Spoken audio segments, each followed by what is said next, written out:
on for a great match. See you again in the arena.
Hello, guys and gals. Me, Mutahar, and you know, ladies and gentlemen, I'll be real with you, man. Like, people have things they vote, they root for, they vote for, they go out of their way to experience, whether it be a sports team, whether it be anything. For me, I always root against Apple. Okay, I think they're probably one of the most annoying tech firms to deal with. As I say that, while I actually do use an iPhone, and to be real with you, I don't use this iPhone because I'm a particular lover of Apple. I use this iPhone because you ever just like live in North America, there's people in your family, there's people in your friend circle, you know, there's people in your professional sphere that literally just use iPhones. You know, you can't message them on an Android because they're always in their group chats, they're always in their blue bubbles, they're always in their Apple like ecosystem, to the point where even if you try to like tell somebody, hey man, there's a lot of good Android stuff you can switch to, it's always, nope, it's too confusing, I don't know if I can do that, Muda, it's crazy. You know, it's kind of wild, like people will go to Apple for like a new iPhone every goddamn year. God forbid you're the psychopath that buys a new iPhone every single year. But you know, for a phone that if you go to their most top-end line, like the Pro Max over here, the Pro Lapse, if you will, well, that's priced at $1,200 just starting. Okay, just starting, by the way. You know, I wish you could really do whatever the hell it is that you wanted with your phone, right? Don't you think that if you're spending, like, you know, that much money on a phone, you should be allowed to install whatever you want on it, okay? I think for that price, the phone better suck my cock, okay? Simple as that. Now, it's one of the reasons why I've always appreciated these Android devices, because you can buy all types of Android phones, you know? You can buy the really cheap stuff, the stuff that you can stick up your butt when you go to prison, okay? I've seen those. And you can buy all the way to these cool foldable phones. I think this stuff is really cool. You know, I think it's really awesome that I can have a phone where I can have a little screen at the front, okay? Like, boom, fire that up, and then just open it up into a super big screen, okay? I think that's really cool tech. Don't know why Apple hasn't done that, all right? And honestly, for the price tags that I'm seeing over here, this ain't that much more expensive. That's crazy, isn't it? But you know what? You know what I love about this phone over the iPhone a lot is that if I want to install any application that I want, I don't have to let Daddy Samsung or anybody who's making my phone be the ultimate decider. You know, there's a reason I call Apple iPhones like the Fisher Price of cell phones, is because it really is the Fisher Price of a cell phone, right? Like, you only buy this, it's basically Apple that gets to decide what you really do with your phone, okay? What you really do with the hardware that you buy. Now, I think a great analog and an apt comparison is like, imagine if you went out to the store and you bought a laptop. Like, let's say you buy, like, I don't know, that new Lenovo laptop or whatever. You know, whether it be a MacBook, whether it be a PC, whether it be a Linux laptop, it doesn't matter. Imagine if the manufacturer of the laptop was like, we get to decide, buddy, what you install on your laptop. The operating system, the fucking programs, the drivers. We get to decide what your laptop does and what it interfaces with, okay? And that's simple as that. And if you don't like it, go somewhere else. Well, that's precisely what you can do with an iPhone. Unfortunately, if you're in a world like mine where family, friends, and your professional ecosystem at work loves those blue bubbles and iMessages and Apple's ecosystem, trying to convince people to switch is insane. Even though, I would say, trying to figure out how to use an Android phone after using an iPhone is actually dramatically easy, okay? It's not like this is some arcane piece of technology that requires you to fucking go to university and figure out how to use it. I've seen babies figure out how to use a fucking Android phone, okay? So don't tell me, as a grown fucking adult, you can't make the switch and understand! But you know, before I get really mad, really insane about this, the catalyst for today's video is actually a war that I've been watching going on between Apple and ironically Epic Games, okay? So, believe it or not, 2 weeks ago, I made a video where I looked at a court case between Apple and Epic, and it actually really ended in a dramatic loss for Apple. So for anybody that doesn't know, years ago, Fortnite decided to implement a new form of like, payment scheme where they were going to basically bypass Apple's 30% tax on microtransactions. So you, the user, could just pay, you know, uninflated taxes, uninflated payments on like V-Bucks, right? So Apple wasn't too kind about it. They liked that 30%. It was important for them, to the point where they just removed Fortnite from the App Store. So for a lot of people that play Fortnite, for a lot of people that were enjoyers of Fortnite on their iPhones, all of a sudden, you just couldn't play. You were not allowed to install an application on your product that you paid for, all because Apple said, nope, we just don't like the cut of their jib, they're out.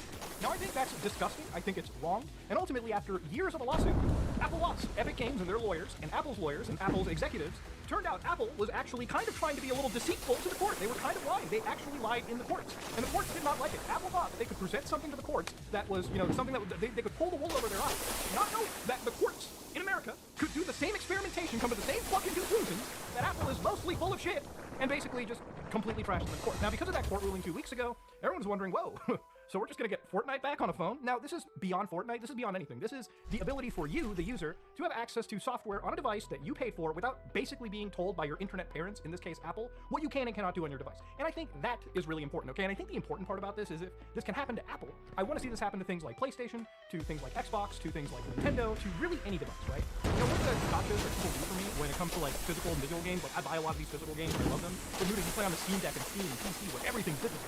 That's true. But remember, PCs allow you to install multiple different storefronts, okay? You can choose to go to multiple stores. You don't have to use Steam at all if you're on PC. You can go to Epic, you can go to GOG, you can go to really anything. And it's because of the amount of competition that you can engage with. Everyone's on their toes, right? Let's say a video game is $20 on the Epic Game Store, right? Versus $60 on the Steam storefront. Now, unless you absolutely hate Epic with a fucking passion inside your body, you're probably going to just say, oh, I'll install the Epic storefront and just download the game from there.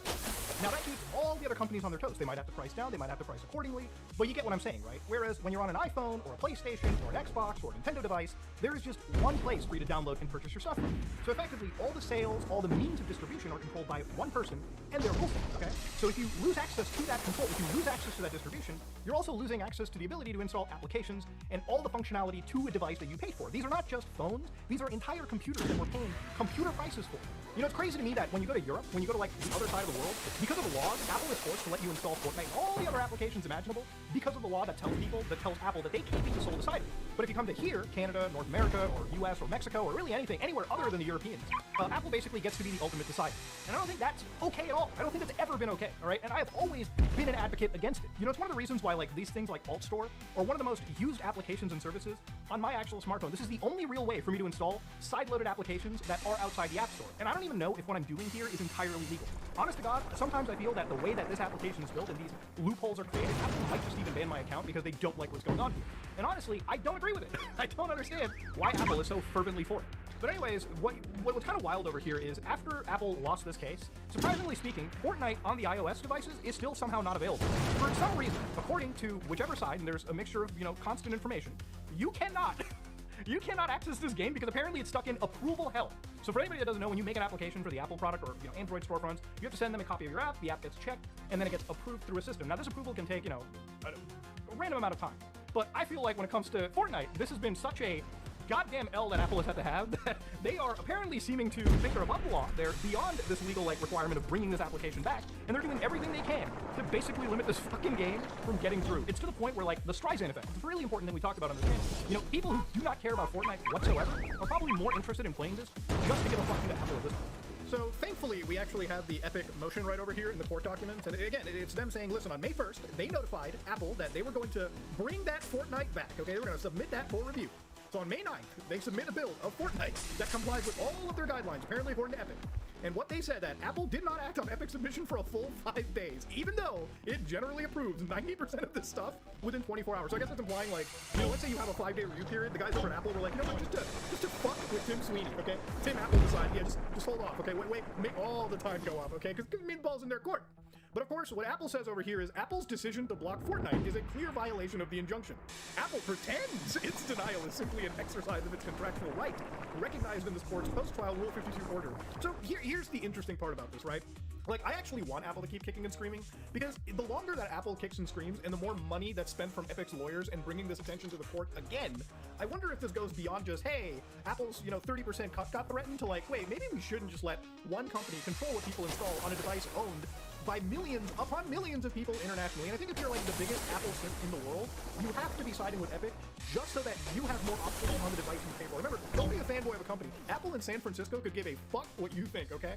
As long as they can infringe, as long as they can control what you do, that's all Apple gives a shit about, okay? You're not listening to anything they feed you about privacy, about your security, when in reality, this is just about control. Now, because of Apple losing their court case too, one other thing that they've been doing, which is really shady and shitty to me, is like when you're purchasing like applications on your device, and a lot of these applications beyond just Fortnite have taken advantage of the fact that you can sidestep Apple's shitty taxes and basically keep the lion's share of the money to yourself.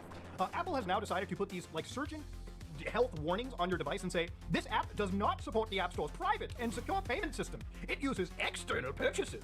So again, it's another example of Apple trying to scare the shit out of, like, you know, your grandmother from buying something on the storefront, when most financial purchases in today's day and age are very encrypted and very secure by definition. Apple doesn't do much more than anything to secure any of these payments, more so than any of these big tech applications. They are just sore that they are slowly but surely losing control of their own storefront to the freedoms that people have been tasting on, again, alternate platforms for years, right? So one of the biggest like things about like having this level of control over your device where nobody can choose to decide what they want to install is apparently to keep you safe, which is entirely bullshit, right? And it's one of the things that not just me, but even CEOs like Tim Sweeney have called out entirely. So for instance, if you actually go to the App Store, you'll find tons of scam software like Epic Survival Battle Royale 3D, which, by the way, okay, let's be completely honest, this is just aping Fortnite at this point, okay? So again, for Apple to say that, trust me, we're just making sure you're safe so you're not playing scam shit on your device is complete bullshit, okay? Dare I say, bollocks, okay? If you look at some of the stores that exist, if you look at some of the games, you will literally find Fortnite app clones that are literally designed so every child can download this and possibly run some crypto miner in the background, or just be watching ads constantly feeding these people through ad networks, okay? That is all what these applications are about. That is literally literally all what this shit is about. Now again, I don't know if there's necessarily lying back and forth, because to be honest, Epic Games and Apple are not the greatest friends imaginable, but I'm going to probably err more on the side of this being an Apple problem than just an Epic Games problem. Because honestly, it's like, at this point, an application as high profile as Fortnite should have been reviewed, should have been put through the system, and probably displayed for people to actually play.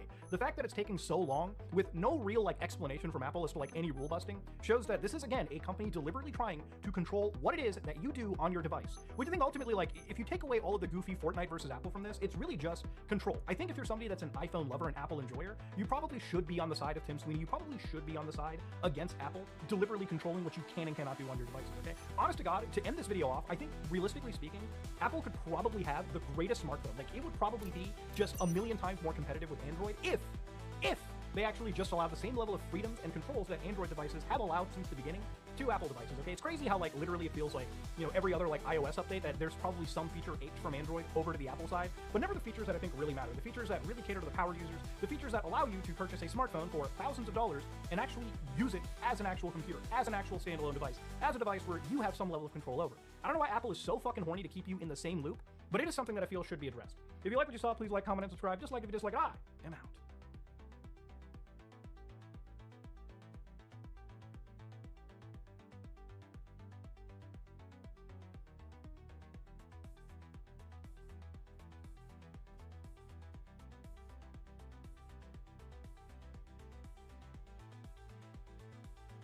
Thank you. Next up to the stage, we have Brand.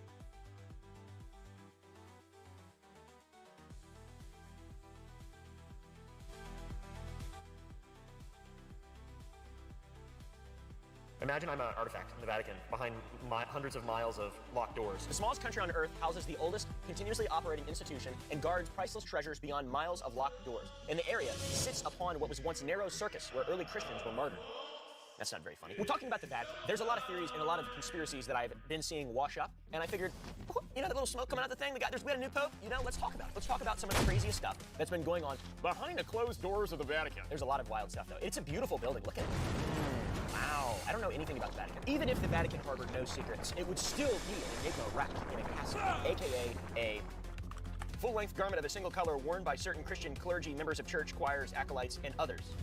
What if I was the first YouTuber to wear a casket for every video? What if I was the first YouTuber to ask publicly if God is supposed to feel like a distant concept or a living presence? What if the ornate walls of the Vatican hides people? Today we're going to be asking big questions. We're going to talk about everything from JD Vance to aliens. Not them, but to aliens. We're going to be talking about aliens. Like this little fellow right here, the Holy Well, very big. Just kidding. I'm not generate false idols. All right, I shall begin us with the fact that conspiracies are not exactly a new thing in regard to the Vatican, but things definitely hit an inflection point when Miley Cyrus was on her first Wrecking Ball tour. In February of 2013, Pope Benedict XV1, I think that's 16, shocked the world by announcing his resignation, which is the first voluntary papal resignation in 700 years. Write that down! It was an unprecedented break with tradition that opened floodgates to new theories about what might be going on in the hallowed halls of the Vatican. And that could be surprising, it could be not surprising. I'm relatively new to the Vatican stuff. I've just recently been looking into it. I don't know a lot about the Vatican. So the 1.2, 1.3, 1.4 billion Catholics out there, go ahead and school me down below. But make sure you watch the ad first, all right? Let's be real, we've all got that one habit that we can't shake. It's the thing you reach for when times are tough, you're bored, lost, being an asshole, or whatever. My viewers, you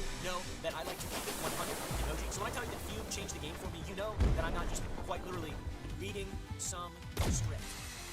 So that is great. Fume is not a vape, it is not an e-cigarette, it has no nicotine or forever chemicals. It is a flavored air device that I genuinely love with a ton of different flavors. It's also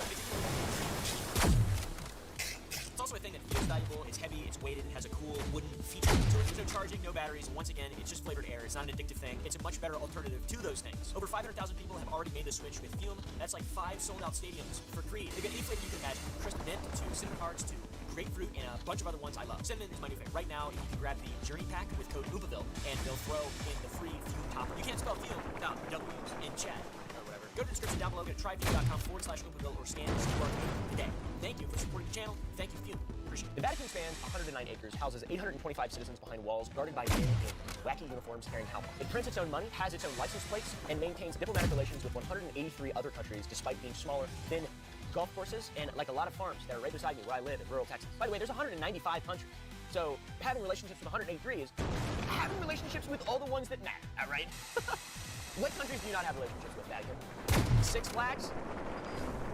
Oh, Somalia? That's kind of fucked up. The Vatican archives stretch back 12 centuries, and its bank operates under unique sovereign relations, which doesn't seem like it should be legal. And beneath the floors of the Vatican, I mentioned Nero's circus, lies a pre-Christian necropolis. Ancient Rome. So many old cities. It's important to note that there's a difference between the ancient Vatican area and the more modern Vatican City as we know it today, which it dates back to 1929 when the Lateran Treaty between the Holy See and Italy formally established it as a sovereign state. But like we said, 12th century. Real old. The ground beneath St. Peter's Basilica was once the site of Emperor Nero's circus, which was a chariot racing stadium. That's sick. And according to tradition, countless Christians were tortured and executed following the Great Fire of Rome in 64 CE, which is very bad and not sick. So all that being said, remember it. Put it in your head. Use it to paint a backdrop to the conspiracy theories that we are about to form. All right, guys. Martyrdom, political patronage, artistic importance, and religious authority.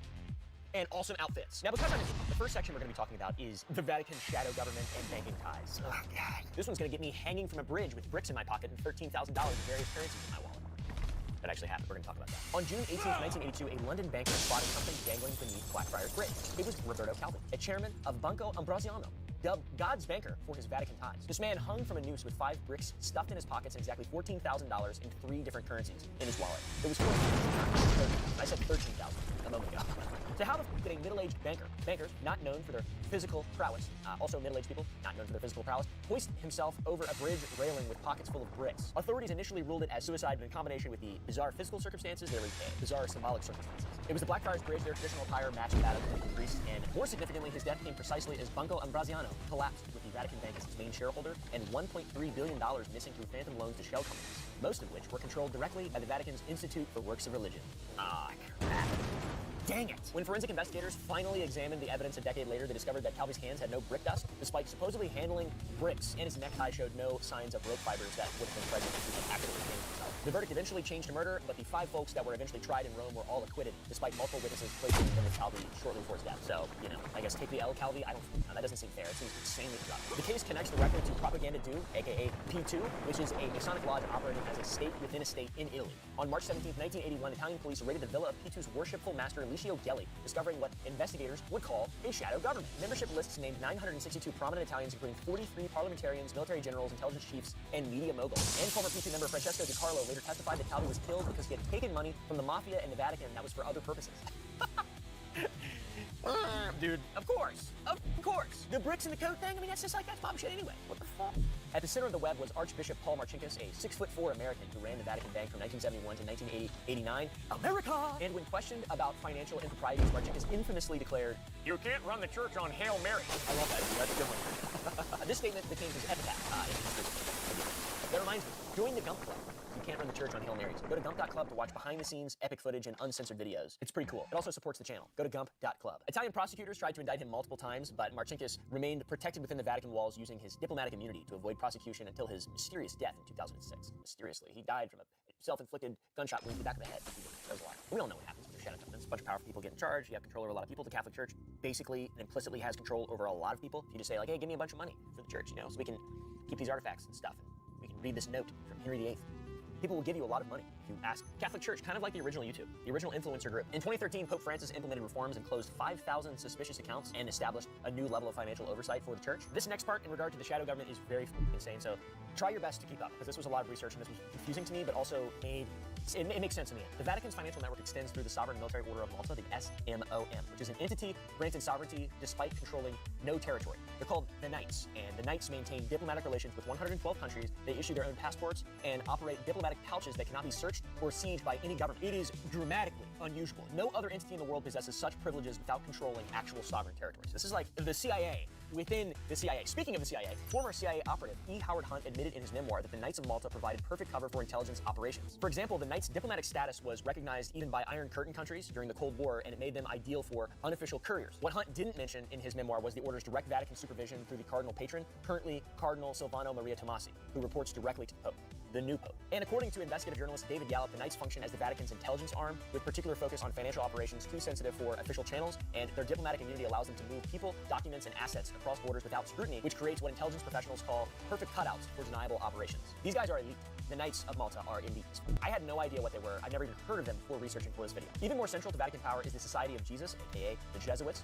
Probably heard of them. Their superior general is known as the Black Pope due to his black clerical attire and alleged shadow authority. The Darth Pope. Before becoming Pope Francis, Francis George Bergoglio, our last pope, was a Jesuit, the first ever to ascend to the papacy in the order's 450-year history. This fact raised alarm among Vatican observers who understood the significance of merging these previously separate power centers. The Jesuits themselves, their structure mimics intelligence agency structure. They're highly compartmentalized, with members swearing extraordinary oaths of obedience to the cause. Charles Chiniquy, once a Catholic priest, published the Jesuits' extreme oath of induction, which includes the pledge, "I will secretly use the poison duct, the strangulation cord, and the steel poniard, or the leaden bullet, regardless of honor, rank, dignity, or authority." Now, Catholic authorities do dismiss this oath as a fabrication, that's important to note, but the Jesuits' documented history of political involvement, I would say, speaks for itself. Through their global network of 189 universities and thousands of schools in 112 countries, they shape political and economic thought worldwide. Some graduates of the Jesuits include both Bill Clinton and Fidel Castro, two sides of the same coin, I guess. World Bank presidents are also included there, and revolutionary leaders. So we have examples of basically every political perspective sharing Jesuit formation. For a long time, and until the early 20th century, the Vatican did have a formal intelligence service called the Entity, or Sodalidium Pianum. The Entity, by the way,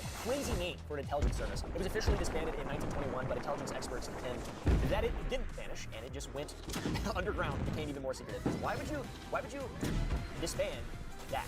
I mean, let's be real, especially with all this other information we got. So yeah, consider the implications. They are absolutely staggering. A sovereign entity with no meaningful territory control, a banking system outside international oversight, and operates a diplomatic corps with global reach, and maintains a sovereign military border with diplomatic immunity, and commands a religious order with educational institutions worldwide. Plus, they answer to virtually no outside authority. Now, that's pretty crazy, guys. I gotta say, pretty crazy. So a lot of the conspiracies, they seem more valid when you look at it from that perspective. And no offense, by the way, Catholicism, I know a bunch of Catholics are really cool people. We're all Christians in the day. But the institution, the nation, right? That's where the problem lies, really, this kind of thing. For example, being an American is really cool. I love it. I love the idea of America. I love the Constitution. I love our founding fathers. I love aspects of the history of this country. I love being an American and design. But it's very important to acknowledge that people are really evil. And just because they're a part of something you really like a lot,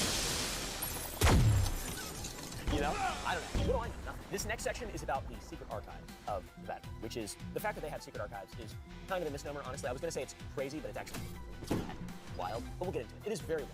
I'm just kidding. I'm not very good at making people watch my videos for it. Sorry. On October 22nd, 2019, Pope Francis announced the Vatican's secret archives would henceforth be known as the Vatican Apostolic Archive. Was the reason? The Latin word secret originally meant private or personal. These were supposed to be the Pope's personal archives, but in modern languages, the word secret had taken on connotations of hidden or concealed information. Something bad. Secret. It's a secret. No. They changed the name to reduce misunderstanding, but like Elon Musk changed the name of Twitter to X. Nobody's using the name X yet. Well, some bootleggers are. But let's be real, bootleggers suck. There is a lot of unabated conspiracy theories in regard to what lurks within the Vatican.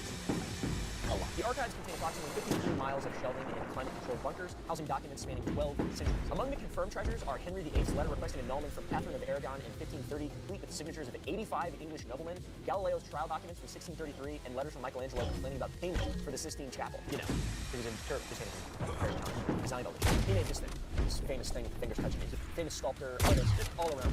Most of the archives contain administrative documents, appointments, correspondence, and financial records. Boring nonsense shit. There is theories that there are some more exotic content. There is a claim, which I love, of this thing called the chronovisor, which exists in the Vatican. It is a device allegedly developed in the 1950s by Father Pellegrino Ernetti, a Benedictine monk with advanced musical training and expertise in quantum physics. Because that makes sense. Guys like a Dr. Parkinson back in the 50s and for the Catholic Church. The machine, the chronovisor, resembles a television with a series of cathode ray tubes, antennas, and dials. It purportedly allows viewers to witness any event in human history by tuning into residual electromagnetic radiation that all events leave behind, essentially capturing light and sound waves that continue to resonate throughout time. So it's like this television set. It's like if they came up with a TV. Some guy first saw a TV and he's like, you know what? You could probably not only tune into channels, but also to events of time. Pretty much. Father Ernetti claimed an extraordinary team collaborated on this project, the chronovisor. That's my impression of the chronovisor. When you watch the cavemen, wow, they're so dumb. This father claimed that an extraordinary team collaborated on the project. Nobel Prize-winning physicist Enrico Fermi, Fermi paradox, and rocket scientist and Nazi Werner von Braun. Those two fellers, among other scientists that wish to remain anonymous. I wonder if Enrico Fermi and Werner von Braun know they worked on this. According to Ernetti, the team successfully witnessed numerous historical events, including that time I pitched a no-hitter in Little League. Just kidding. They watched Christ's crucifixion, allegedly, in Napoleon's court, and they witnessed a lost tragedy by Roman writer Quintus Ennius from 169 BCE. Very specific. Thank you, Father Ernetti. Now, this seems so insane and so absurd, but the chronovisor story gains some significance and credibility because Ernetti is not just a moth priest. He's not just an ordinary monk. He taught quantum physics at the University of Venice and served as an exorcist and was a world-renowned authority on archaic music. So the guy had a bit of a pedigree, okay? The first public story of the chronovisor broke in an Italian newspaper in 1972 when Ernetti produced what he claimed was a photograph of Christ on the cross and text of the lost Fiestes tragedy, one we mentioned earlier. All evidence directly captured from the chronovisor. I'm starting to believe it. Ah! Getting a mid-journey. It's not actually a picture of a chronovisor. I can't really tell what's real and what's not real anymore because of AI stuff. But if you research it, there's a lot of images that are sort of unsettling, strange. Like this, for example, I think this is supposed to be Jesus. Sure. This is the Italian news story revealing the chronovisor with Ernetti and a picture of Christ. This is apparently a picture of Jesus Christ. It's in black and white, and it's old. A lot of things that are in black and white and old are true. Now, we've established the Vatican does have a history of responding to things and ridiculous claims. So what did the Vatican say to this? In a fairly compelling manner, the Vatican did not dismiss the claims outright, nor did they deny denial. They just remained silent. They didn't say anything. But in a deathbed confession in 1994, Ernetti reportedly admitted the photograph was fake, but maintained the machine's existence. Come on, man. Why would you lie when you put that on your deathbed? You're trying to get into heaven, right? Oh, yeah, that's a bad one, right? That'd be a really bad one. It'd be like TMZ up there. But we also have to say, for the sake of the conspiracy theorists out there, that this partial confession came after Ernetti was hospitalized in a Vatican-controlled facility, which could potentially suggest forward, right? And he did retain the photo, but not the ancient text that he recovered, or whatever. The Vatican has never officially denied the chronovisor's existence, and that makes it one of the most interesting, curious, compelling things in regard to all. You could just say, no, it's not real. Of course it's not real. TV, you can turn into electromagnetic. Come on, make me a Vatican spokesperson. People already think I'm like a CIA asset or a Vatican spokesperson. They already think that I'm a, what is it called? A psyop? Or a plant. I want all this out of people. I literally, you have no idea. Now, a more grounded theory, but also absolutely wild, suggests the archives contain evidence that Jesus married Mary Magdalene and had children, which is a claim that was popularized by Dan Brown's The Da Vinci Code. That claim originated in a book from 1982 called The Holy Blood and Holy Grail. According to this theory, Jesus had kids with Mary, and those kids fled to France and integrated with the ruling class there. Now, that information is important and relevant because in 2001, Barbara Frail, a paleographer, found the Chinon parchment. I don't know if that's how you say it. Chinon parchment? I don't know. There's a long-lost document showing Pope Clement V secretly absolving the Knights Templar of heresy charges in 1308, which is crazy because if you're the Pope, you're like the main guy just below the other people who are more spiritual and don't exist physically, and you're absolving the Knights Templar in 1308, who are keepers of the secret that invalidate everything you allegedly stand for. That's kind of weird. And even absolving the Knights Templar in general when they deny Christ, that's like one of the reasons that they're called heretics in the first place. Plus inappropriate carnal relations and obscene kissing of the people. So yeah, that's kind of interesting. A little more grounded than the chronovisor, to be honest. A lot of people also don't know that you can just request information, of course, if you're a qualified scholar, from the secret archives, the apostolic archive. 20,000 requests are granted annually, and you can just kind of get stuff. Pretty cool. I've been big into aliens lately, and as you can tell, I have a lot of alien trinkets on my desk. Big trinket guy. Yeah, big trinket guy, a couple of trinkets here and there. Of all the Vatican secrets, none are quite as captivating to my imagination, quite like the alleged knowledge of extraterrestrial beings and possible communication. There's an evidence trail, all right, guys? There's a real-life evidence trail. There is. There is! Stop saying there's not! You see, the Vatican maintains the world's oldest astronomical research institution and owns one of the world's largest meteorite collections, which is cool. And they have made a series of statements about alien life that are curiously specific, I would say, for an organization with no confirmed contact and just, a religious organization. It's kind of odd that they're talking about aliens so much. In 2008, the Vatican's chief astronomer, Jose Gabriel Funes, published an article with a provocative title, "The Extraterrestrial is My Brother." This guy wrote in this official newspaper that extraterrestrials might be free from original sin, which I feel like might be blasphemous, okay? He also wrote that extraterrestrials are part of God's original creation and cannot be excluded from tithings, I think. That's what he meant. 2 years after this, Brother Guy Consolmagno, curator of the Vatican's extensive meteorite collection and future director of the Vatican Observatory, told The Guardian that he would baptize an alien if it asked, and then added, any entity, no matter how many tentacles it has a soul. You ain't been watching the same shit I've been watching. They come out of Japan. That is not true. Those things are soulless. Also, let's halt for a second. Can I become the curator of the Vatican's meteorite collection? Imagine being that guy. That is like the coolest job title I've ever seen or heard in my life. What do? You got a pretty cool suit on. Your suit's pretty cool already. Well, actually, I'm the curator of the meteorite collection at the Vatican. So it seems odd that such a legitimate and long-standing institution, a Catholic religious institution, would give credence to such hypothetical things like aliens. It seems bizarre. Some people theorize that these statements serve to gradually acclimate the public to a reality that the Vatican has known about for a long, long time. For example, crystal skull deep in the Vatican's basement. I've seen it. I've seen it in my visions. I've been remote viewing down there. Now let us get to the case of Monsignor Corrado Balducci. It provides even more compelling evidence in regard to what I'm talking about. As an official demonologist for the Vatican and a member of the Roman Curia, Balducci wasn't just a fringe figure. From 1995 to 2000, he made a series of unprecedented television appearances on Italian networks, stating categorically that extraterrestrial contact was real and not demonic. On Domenica Inn, which is Italy's highest-rated Sunday program, he declared, "We must begin to prepare ourselves for the possibility of this encounter! They're not demonic! They're not due to psychological impairment! They're not a case of enemy attachment! But these encounters deserve to be studied carefully!" Here's our source, by the way, if you want to check out this website. Look at this. Pretty good looking website, isn't it? I really like using websites like this as sources. Lest we forget this from UFO Digest, Vatican official declares extraterrestrial contact is real, all caps. So yeah, take it or leave it, basically. Vatican insiders have also whispered that Balducci was part of a controlled disclosure program that was initiated after a secret meeting between Pope John the 23rd, and representatives of an extraterrestrial civilization in 1961 at Castel Gandolfo. Now, these Vatican insiders that whispered this, I heard them. Just kidding. There is no official documentation of these meetings that exist in public records. It is Vatican employees that have anonymously claimed that a specific section of the papal summer residence remains off limits to all but the highest ranking church officials, so they can do that thing that they did in Men in Black where he reaches out and he touches the alien and they shake hands. And then Will Smith comes in and he's got new blood and he's got all this new energy and he uproots the Men in Black and reorients them towards the future. He makes them cool. He makes them cool. The Vatican, Balducci, that's Will Smith. These are real theories, by the way. This is mind-boggling. You've probably heard of David Grush if you're into the alien stuff, and he made an even more provocative testimony. It was provided by him. He's a former U.S. intelligence official. Grush testified in 2023 to Congress under oath and claimed that in 1933, during Mussolini's regime, a non-human craft crashed near Magenta, Italy, which is here on a map, right there. It's right there. So Magenta's up here, and then the Vatican City's just outside of Rome, down here, all right? And Bosnia and Herzegovina is over here, and Slovenia is here, and Serbia is here, and Montenegro is here, and Dubrovnik is here. Shout out to all my homies in Dubrovnik. Also, according to Grush, Pope Pius XII personally negotiated the transfer of recovered materials to America's Office of Strategic Services, which is the precursor to the CIA, the OSS. This is pre-end of World War II. And that established a secret relationship between Vatican intelligence and the American counterparts. In regard to extraterrestrial matters that all continues into this day. So the Vatican is working with the United States of America on ET stuff, you know? Sounds good. Now, if you're wondering what the Vatican said in retort to Grush, I don't know how to say his name, Grusk's claims, Vatican Archives Secretary Marco Grilli publicly denied knowledge of this Mussolini-era incident. But we have to denote that Grilli specifically denied knowledge of where Grush got this information from, not that the information itself was fake. Yes! Yes! That's like White House shit. That's White House shit right there, dude. That means it's real. It's a matter of semantics. Yeah, well, you didn't say it's not real. You just said, I don't know where I heard that from. Bullshit. I don't think you said it's bullshit, but it would have been funny if you did it. One thing that's kind of cool as well is this type of careful non-denial appears frequently not only for the White House, but also in Vatican statements in regard to extraterrestrial matters. Press like. The Vatican also has astronomical facilities for some reason, and the sheer fact that also raises a couple eyebrows, in my opinion. I reckon my professional Vatican Pope.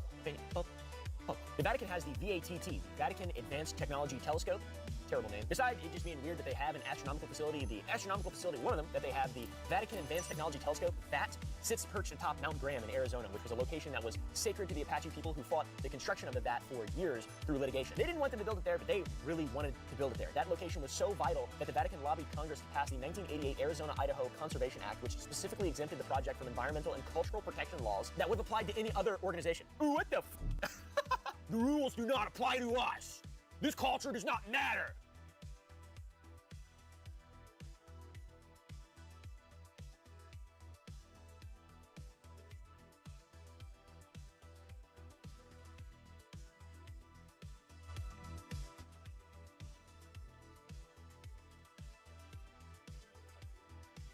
So you've decided to do some crimes. Who hasn't? Well, thanks to those legal myths that TV shows and fake lawyers on Reddit continue to spread, you're probably in for the biggest surprise of your life. So the cops just burst through your door without a warrant, they didn't read you your Miranda rights, and you're probably going to be found guilty on nothing but circumstantial evidence, and you're defending yourself in court when it happens. Because even if you can't afford it, you are not entitled to an attorney. Because myth number one, if you can't afford an attorney, one will be appointed for you. Yes, that's right, you are not entitled to an attorney. Well, to be more accurate, it very much depends. The founders were really serious about giving people individual rights against police and prosecutors, and that's why the Sixth Amendment says, quote, in all criminal prosecutions, the accused shall enjoy the right to have the assistance of counsel for his defense. And the Supreme Court recognizes why this is a foundational right. Quote, of all the rights that an accused person has, the right to be represented by counsel is by far the most pervasive, for it affects his ability to assert any other rights he may have. But the baseline right to an appointed attorney comes from the Supreme Court's 1963 decision in Gideon versus Wainwright, and in that case, a Florida man named Clarence Earl Gideon was charged with a felony and couldn't afford a lawyer. He asked the court to appoint one, but they said no because Florida only provided lawyers in capital cases. Capital cases are where the defendant, if convicted, could face death. Gideon defended himself, lost, and went to prison. He appealed all the way to the Supreme Court, which unanimously ruled that the Sixth Amendment guarantees the right to counsel in all criminal cases, even for those who can't afford to pay. But something got lost in translation because most people think this means you have a right to a free lawyer. Well, sort of. Gideon established a requirement that states must provide attorneys to indigent defendants in felony cases. In a later case, the court clarified that the right to counsel applies to misdemeanor and petty offenses as well, as long as the defendant faces the possibility of incarceration. Now, the Supreme Court probably should have just stopped it right there. Unfortunately, it wasn't done tinkering with the right to counsel. Instead of adopting a simple standard like you get a lawyer if the offense could lead to jail time, the Supreme Court pulled an Avril Lavigne and couldn't help but go and make things complicated. In Scott versus Illinois, the court held that the state does not have to provide a lawyer for a misdemeanor unless imprisonment is actually imposed by the judge. Oh, SCOTUS, why'd you have to go and make things so complicated? I see the way you're ruling like some other country gets me frustrated. Now, in a video about America's most unhinged judges, I talked about how a Texas judge abused this very principle by coercing defendants into marriage in cases where jail was a possibility but not a certainty. Now, none of the people the judge pressured into marriage were represented by counsel, even though their charged offenses could have led to jail time. And that was a legal catch-22. You only get a lawyer if you're going to jail, but by the time you know that, you've already gone through your hearing without one. And as usual with constitutional constitutional rights, terms and conditions apply. The fine print says that even when you do qualify for a court-appointed lawyer, the process isn't automatic. You have to apply for it, disclose your financials, and wait for the court to assign someone. And about those financials, while a lawyer truly is free for those who qualify, not many people qualify. Who qualifies as too poor to afford an attorney varies from state to state and sometimes from county to county. Many states use a multiple of the federal poverty guidelines to determine indigency, and so in 2025, the federal poverty guideline for a single person was $15,650. And many states set their number at 125% of that guideline, which means the person would have to earn less than $18,825 to get a free lawyer in those states. So yes, you have a right to counsel, but it's not a universal safety net. It's more like a conditional offer. If you're facing jail, if you're poor enough, and if the court says so, congrats, you get a lawyer. Else you better hope that the cops forget to read you your Miranda rights, because then you walk free. No arrest, no charges, just a smug smile as you strut out of the interrogation room, right? Myth number 2, police failed to read me my rights, case dismissed. Nope, that is wrong, but that hasn't stopped pop culture from spreading this myth. It's going to come as a shock, but real life is not a Medea movie. You forgot to Mirandize her? That old woman got to the any man. I've got to let you go. Now, the Miranda warning, which starts with you have the right to remain silent, comes from the 1966 Supreme Court case of Miranda versus Arizona. Before the police can interrogate someone who is in custody, they must inform them of their 5th and 6th Amendment rights, the right to remain silent and the right to an attorney. If they don't, any statements made during the interrogation can be thrown out under the exclusionary rule, which is the legal doctrine that bars illegally obtained evidence from trial. But Miranda only protects your words, not your actions. So if the cops find a kilo of meth in your trunk, no amount of unread rights is going to make that disappear. On top of that, according to the Supreme Court, Miranda only kicks in when there is a custodial interrogation. If a suspect voluntarily comes to the police station and talks, that doesn't mean he or she is in custody. The takeaway, Miranda applies when a reasonable person would feel they are not free to leave. If the police arrest you for that kilo of meth in your trunk, but don't ask any questions, no warning needed. If they ask you questions before you're arrested and you answer voluntarily, still no Miranda required. That's why failure to read Miranda rights isn't like a jail free go. So next time a TGE lawyer says they didn't read you your rights, so the case gets thrown in the bin, know this. The only thing that's going in the bin is that script's grade for legal accuracy. Now, if your plan to avoid all this legal trouble is to just lay low at home where police can't get to you without a warrant, well, I've got some more bad news for you. Myth number 3, police can't enter your home without a warrant. Now, it's a staple of legal dramas and TikTok and Know Your Rights videos. Police need a warrant to enter your house. This is my own private domicile and I will not be harassed. Now, to be fair to Jesse Pinkman, this myth is based on a real rule. The 4th Amendment does protect your home from unreasonable searches and seizures. Generally, the police need a warrant to enter your residence, but there are so many exceptions to the warrant rule that they almost swallow the whole 4th Amendment. If you've ever lived in LA and participated in our city's national pastime, watching car chases on live TV, you know just how common it is for suspects on the run to drive home like they're sliding into home base yelling safe. Oh no, oh no. But that's not how any of this works. Here's how it really works. A warrantless entry is usually considered unconstitutional unless it falls into a recognized exception like consent, hot pursuit, plain view, search incident to arrest, stop and frisk, special needs/administrative searches, and the automobile exception. But the biggest exception to the warrant requirement is exigent circumstances. Under that doctrine, police can enter a dwelling without a warrant if there's an emergency, like someone is in danger, a suspect is about to flee, or evidence is about to be destroyed. Now that seems straightforward enough, but it's not. Imagine this, the police are chasing a suspect through an apartment complex. They lose track of him but smell marijuana coming from one of the units. They knock, loudly announce themselves as police, and then hear movement inside. The police officers think they hear people scrambling and a toilet flushing. Convinced evidence is being destroyed, the officers kick in the door and find drugs. But here's the twist. The suspect they were chasing wasn't even inside because the cops entered the wrong apartment. Now that happened in a real case called Kentucky versus King. The defendant in that apartment argued the police shouldn't have been allowed to enter without a warrant because the police themselves created the emergency by knocking and announcing their presence. But the Supreme Court sided with the police. As long as officers act lawfully by knocking and announcing, they're not barred from entering if they hear sounds suggesting evidence is being destroyed, even if the suspect isn't inside. And if the people inside react in a way that makes officers reasonably believe evidence is being destroyed, the cops can enter without a warrant. And there's an iconic scene at the end of Goodfellas where Karen Hill, panicked and desperate, races to the bathroom and flushes a stash of cocaine down the toilet just as the FBI closes in. And this is a textbook example of why the exigent circumstances exception exists. If the police had waited outside to get a warrant, the evidence would be long gone. And the law allows for that kind of split-second judgment. So while the 4th Amendment does offer strong protections for your home, the phrase "you need a warrant" isn't a magic shield. If the police smell drugs, hear flushing toilets, or think someone's in danger, they might not need one. Now, if you believe any of these legal myths, you'll probably want a good lawyer. But if you want a great lawyer, let my law firm Legal Team help. If you've got in a car crash, suffered a data breach, especially if you got a data breach letter saying your information might have been leaked, or dealing with a workers' comp or social security issue, we can represent you or help find you the right attorney. And by the way, we don't get paid unless you do, so there's nothing up front. So just click on the link in the description or call the phone number on screen for a free consultation with my team. Because you don't just need a legal team, you need the Eagle Team. So okay, you're busted. At least this is America, where our Constitution explicitly states that everyone is entitled to their day in court. Ah, such a comforting thought.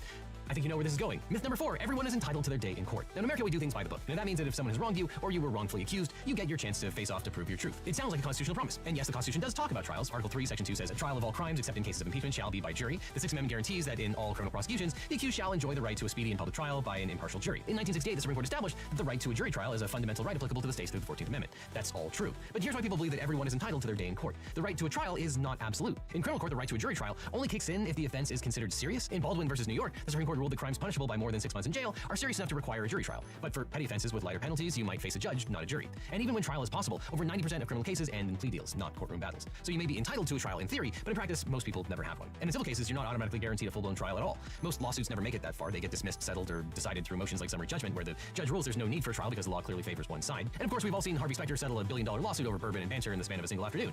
But in real life, civil cases often drag on for years, and that's because in civil cases, there's no such thing as a right to a speedy trial. Although that also depends state by state. But there are also legal doctrines that make make it hard for litigants to ever get their day in court. A major example is qualified immunity, a doctrine often invoked by police and government officials in civil rights cases. It shields them from liability unless the plaintiff can show that the official violated clearly established law. Defendants can appeal a denial of qualified immunity before trial, triggering years of appellate delay, while various courts try to determine whether a person has the right to sue the officers. So while you're technically suing, you might be stuck in legal limbo without ever setting foot in a courtroom. In Hollywood, justice is always served in 42 minutes plus commercials, but in the real world, your day in court may be hundreds of days waiting for the court to decide whether you're even allowed to ask for one, which is why it's usually best to avoid trial in the first place. What you can do with this one neat trick: just declare yourself a sovereign citizen. Myth number 5, the sovereign citizen loophole. Now, some Americans believe the government has no power over them because they're sovereign citizens, independent, self-governing individuals immune to the laws that apply to the rest of us. They've got a laundry list of legal theories to back this up, including the belief that they don't have to pay taxes and that the U.S. legal system has no jurisdiction over them. And you've probably seen some sweet, sweet justice shatter their delusions. I'll step out of the vehicle for $500. You can search me for $500 cash. I'll get in the car for $500. But what you might not know about this stupid movement is that it's based on a legal theory inspired by a printer's error. The sovereign citizen idea originated with a group founded by Christian minister William Gale in the 1970s. His group, Posse Comitatus, believed that there was no higher authority than the county sheriff. It began as a group peddling your everyday stock racism and anti-Semitism, but when they started talking about the evils of taxation, the movement really took off. Which brings me to the printer's error that animates their legal theory. Sovereign citizens are 13thers, people who believe there is a secret 13th Amendment to the Constitution. Now, in the real world, the actual 13th Amendment, the one ratified by the states, abolished slavery. But the 13thers think that an older amendment which failed to pass is actually the law of the land. The Titles of Nobility Amendment was a proposed amendment to the Constitution that would have stripped United States citizenship from any citizen who accepted a title of nobility from an emperor, king, prince, or foreign power. Congress passed it in 1812 during the panic about Napoleon's brother burying an American citizen. You know, what happened if their son tried to become king of America? And freaking out about Napoleon's American nephew is like worrying about Prince Harry and Meghan Markle's daughter one day becoming queen of America. And Americans eventually figured that out, but a majority of the states never ratified the Nobility Amendment, and it's not part of the Constitution.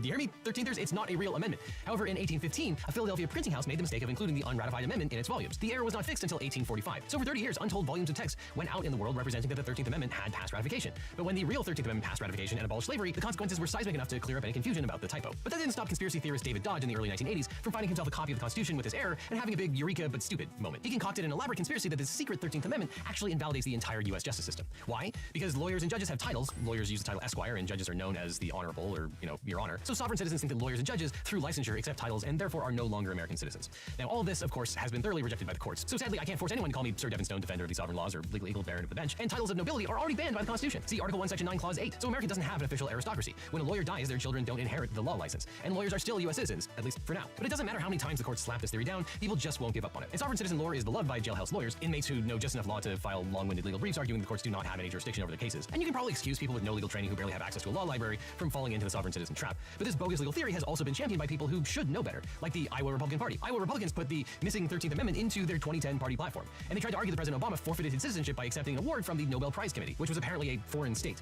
And although this is funny in the abstract, conspiracy theories can have some serious consequences. Over the years, the movement has fanned out from its anti-Semitic and racist origins. The sovereign citizen movement now attracts people of every race, religion, and political persuasion. Unfortunately, I mean, we're all for diversity and equality, but maybe not about something that's incredibly stupid.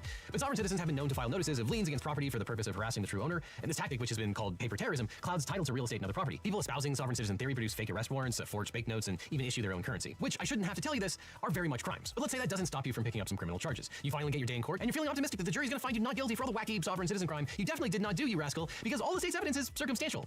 Myth number 6, all the evidence is circumstantial, they'll never convict me. You've heard it in courtroom dramas shouted by defendants who think they've found a loophole. You can't convict me, all the evidence is just merely circumstantial. Even Law & Order is guilty of this one. There's circumstantial evidence and a statement from his son. No, this won't do at all. And the idea is that if there's no smoking gun, no eyewitnesses, and no confession, then the prosecution doesn't have a case. But here's the truth. Circumstantial evidence is not only admissible, it's often just as strong and sometimes stronger than what we call direct evidence. But let's define some terms here. Direct evidence is evidence that directly proves a key fact at issue without needing any inferences. So an example is an eyewitness saw the crime, a video, or the weapon used in the crime. And circumstantial evidence is evidence that requires an inference to connect it to a conclusion. Examples include forensic evidence such as fingerprints and bloodstains, or documentary evidence like business records or text messages. If a witness testifies that they saw you stab someone, that's direct evidence. But if they say they saw you leave the victim's house at midnight covered in blood and then watched you toss a knife into a storm drain, well, that's circumstantial.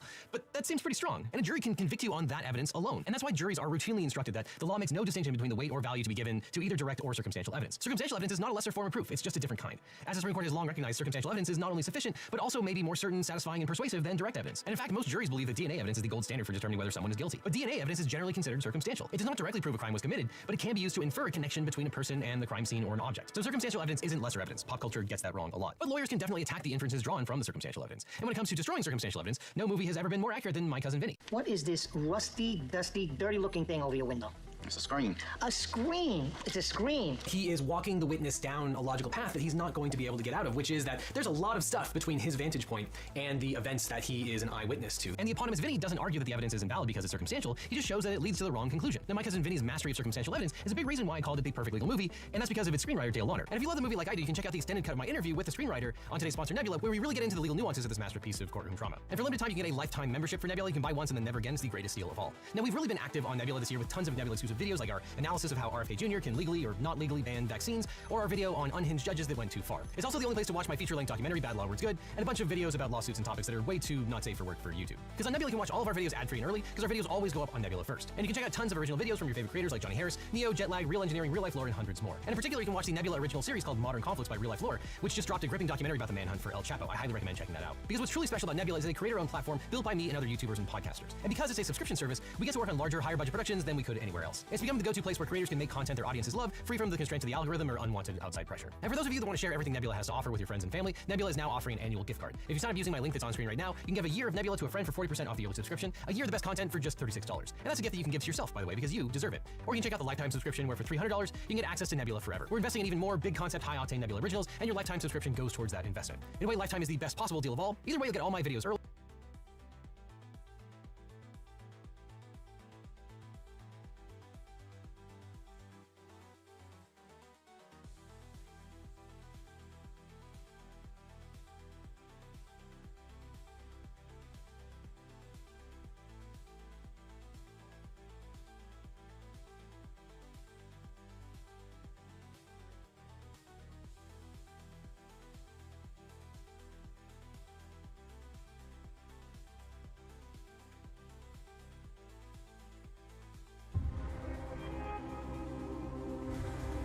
Tom Homan, welcome to the show. Thanks for having me. Oh, thanks for coming. We've been trying to get this done since, I feel like it's been like 6 months we've been playing phone tag and trying to get you in here. So I really appreciate you taking the time, and I've been looking forward to this interview for a very long time. And then I thought I just thought it would never happen as busy as you are. So I'm busy, but I'm glad I'm here. I think this is you got huge bandwidth, and American people need to know what's happening in this country right now. Thank you. But so I'd like to do a life story on you on the front half of the interview, and kind of talk about your journey into becoming the border czar and some of the events that you faced, leading up to that. And then on the back half of the interview, I'd like to do all current event stuff, everything that's going on at the border, what it was like before, what it's like now, and then some of the measures that you guys are implementing down there and maybe up there too, to keep us safe here at home and take care of the issues at hand, which seem to be major issues. So looking forward to it. But let's do it. But everybody starts off with an introduction here. So Tom Homan, border czar under President Trump's second administration, appointed to oversee the nation's border security and interior enforcement operations. A law enforcement veteran with over 4 decades of experience, starting as a Border Patrol agent and rising to become one of the most influential officials in U.S. immigration policy.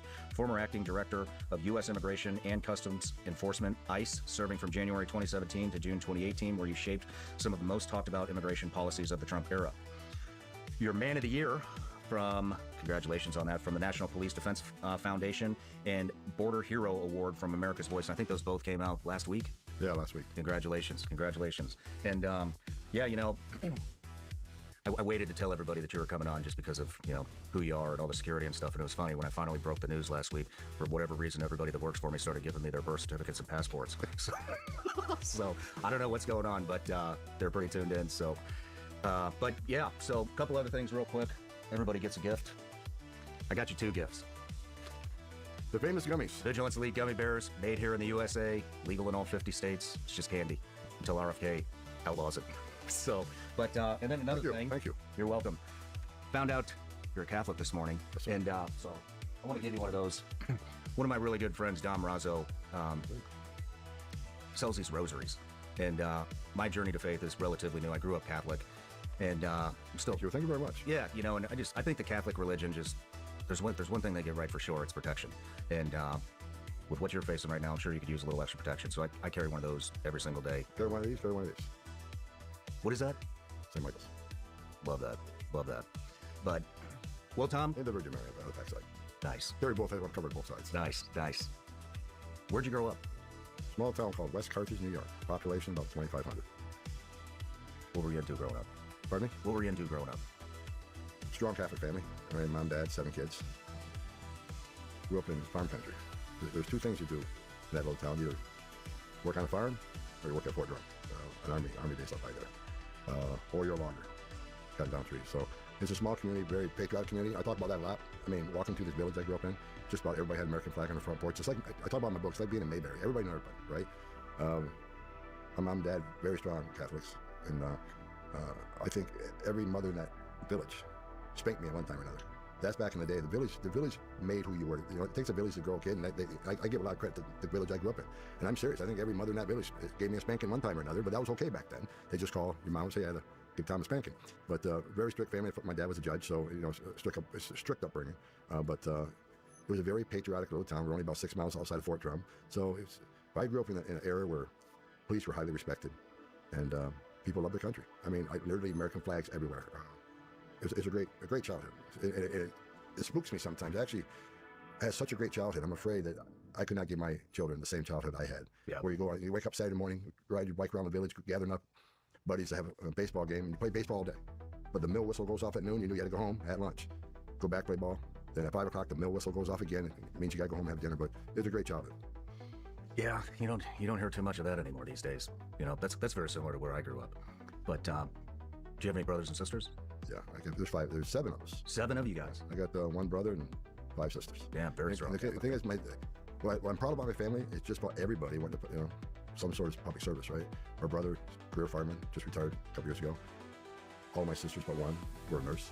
So, you know, they all felt a duty to go back and serve the communities in one way or another. My dad, you know, he ended as a judge, but he was a cop before that. My grandfather was a cop, so I always knew I was going to be some sort of cop. That's what I wanted forever. So I've lived my dream. I mean, I was fishing with my brother last year, and he looked at me, made a comment, says, you ever think about the ride you had? And this before Trump won the election, I was coming back. I said, what do you mean? He goes, you went from West Carthage to the West Bank. That's a hell of a ride. And it was. It shows what a great country this is. Yeah. How early did you know you wanted to get into law enforcement? It's kindergarten, first grade. Kindergarten? I always knew this. In this small town I grew up in, we had a police department, and the West Carthage is called Carthage, bigger town police department. And my dad, you know, I remember my dad coming home wearing uniform, and I knew he was out there protecting people. Then we became a judge when I was still a child. Middle of the night, state troopers knocking at the door, bringing somebody to get arraigned in the middle of the night. I was surrounded by cops all the time, so I knew I was going to be a police officer. And I did become a police officer straight out of college before I joined the Border Patrol, but I had no doubt in my mind, there's one thing I wanted to do, that's be a law enforcement officer. Where'd you become a police officer? West Carthage. West Carthage, you stayed at home. I served, just like my dad and grandfather, we served the local community. Again, the local community, you know, I grew up, they raised me, right? Matter of fact, when I became the ICE director under President Trump, I remember I was in the office first day, my public affairs officer, Barbara Gonzalez walks in, first day on the job, okay, you got ABC, NBC, you got Fox News, you got Washington Post, you got New York Times. She's trying to schedule all these first day interviews. I looked at her and said, Watertown Daily Times and WWNY-TV. She looked at me and says, what are these? It's my hometown newspaper, hometown television station. She looked at me, she goes, Mr. Trump, with all due respect, you got nationally syndicated. I said, I don't care. My hometown gets first. They raised me, I owe them, they get the first interview. So the next day we got in a plane, flew to Watertown, which is the biggest town where I grew up. I did Watertown Daily Times, I did WWNY-TV. Oh man, that is cool. That is awesome. I'll bet they appreciated that. They did, but I really love my hometown where I grew up. Matter of fact, I recently bought a lake house up there. I'm gonna retire there someday. I was born there, I was raised there, went to college there, was a police officer there. I'm gonna die there someday. Man, that is really cool. That is really cool. What got you to switch from local law enforcement in Carthage to Border Patrol? I was with a couple police officers fishing up on the St. Lawrence River that divides Canada and the United States. Great fishing. We're at Alexandria Bay fishing. Now I saw Border Patrol around, didn't quite know what they did, but while we're fishing, we come in the boat, we're at the dock, having a few beers. Border Patrol boat come pulling in. We start talking. You know, pretty soon he knew we were all cops, and you know, of course he's wearing a uniform, he's border police. We started talking about our job, his job, and his job sounded really interesting. And he looked at me and says, we're giving the test in 4 weeks. Watertown Post Office, y'all go out there and take it. So I did. 6 months later, I get a phone call, go for an interview. So my dream was, there's a Border Patrol station there on Wellesley Island, right in the St. Lawrence River, in the shipping channel. Beautiful place. Well, if I get into the Border Patrol, I can come back up here and work at that Wellesley Island and be a Border Patrol agent, right where I grew up. So I got in the Border Patrol. But after a few years on the southwest border, there's so much action. You know, you eat it up. And I knew the northern border was pretty much vacation paradise. I never applied to go back up north because it was just There was a lot of action on the southern border. Saw a lot of terrible things, but also was very rewarding. Saved a lot of lives. So I decided to stay on the southern border until I became a special agent. What year is this? 1984. 1984. That's when I joined the Border Patrol. Wow. Lots of action going on there all the way back then. Oh, yeah. I mean, San Diego sector. 1,500 night just come through San Diego sector. They used to gather up on the soccer fields just east of Tijuana. Hundreds and hundreds would gather.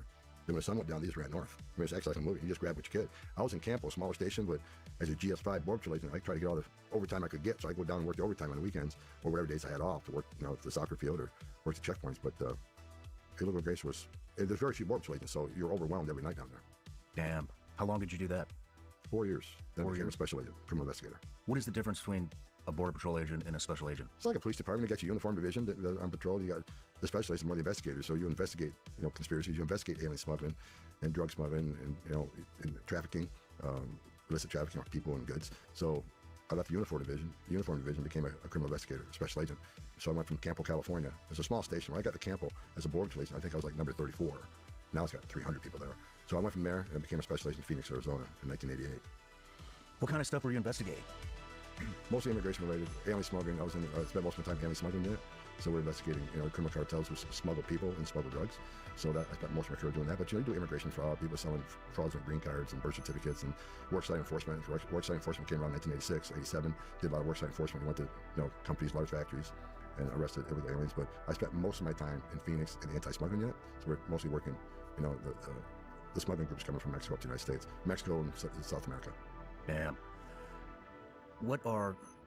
You stayed there for quite a while, correct? Stayed in Phoenix for 10 years. I climbed the ladder, and I was an agent, became a supervisory special agent, then deputy ADDI, assistant district director for investigations. Then from there, I went to San Antonio and became the head of that office, the ADDI, which equals a SAC, special agent charge. They had different names back then. But yeah, I was actually the first ICE director who actually came up through the ranks. I started at the bottom run and got to the top. Didn't miss one run.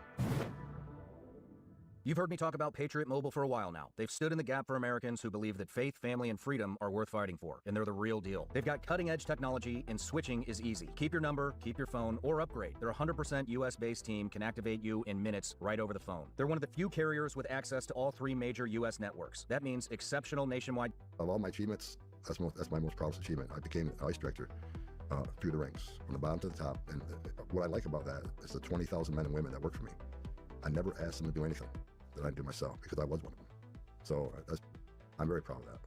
Well, I know. I mean, just, I got friends everywhere, and I can just, because of my background, and your people have a tremendous amount of respect for you. And that's just really good to see. You don't see that amount of respect very often especially within government. And so I just want to applaud you for that. I mean, well, look, I was one of them. And I think one of my life's lessons my dad taught me is never forget where you came from. So when I was ICE director, I don't care if you're DS5, you're an SCS. I'd go in a cafeteria and eat with whoever. Grade didn't mean anything. And I never forgot where I came from. And actually, when I retired the first time, my message to the troops when I left was, I may be retiring from this position, but I'm always going to have your 6. Because of men and women in Border Patrol, men and women of ICE, what great American patriots they are. So, and I'm back again. Again, don't forget where I come from. I don't let anybody carry my bag. I show up at airport, everybody wants me to, the directors or the board czars make sure we take care of them. I carry my own bag. I'm happy staying at Canton, high flag coach. I'm just a small town kid from Carthage, New York. So never forget where you came from. It's probably the biggest life lesson I've ever learned from my dad. My dad was a war hero himself. Respected that man more than anybody in the world. Your dad was a war hero. World War II. Wow. True story.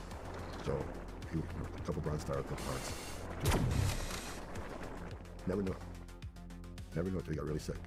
Had to go to assisted living. I'm always married. You never want to talk about it. So I thought, got him put in the shadow box. When he was doing his will, and all these kids, hey, what do you want? I just want one thing, I want the shadow box. Because you never talked about it. That's what I want. And I got it. It's hanging in my office right now.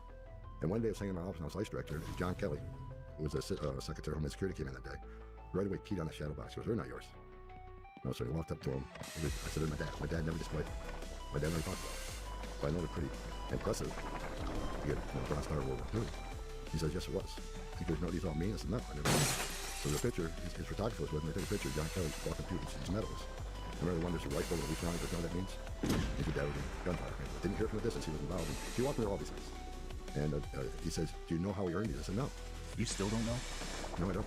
Wow. I read a few things, and when he came home from the war, there was a parade for him, so they found out he was wounded in New Guinea. The second time he got wounded, it was bad enough they sent him home. But John Kelly offered me, he said, look, I'll find out for you. I'll get for your permission, I can grab his records. But then he came back and said they're destroying the fire in Kansas City or something. All the records were destroyed. So he couldn't get his hands on them. So my dad never talked to me. Wow. Different generation, man. Wow. You've been involved in a lot of operations. What are some of the ones that stick out to you over your career? There's a couple of things I've been involved in.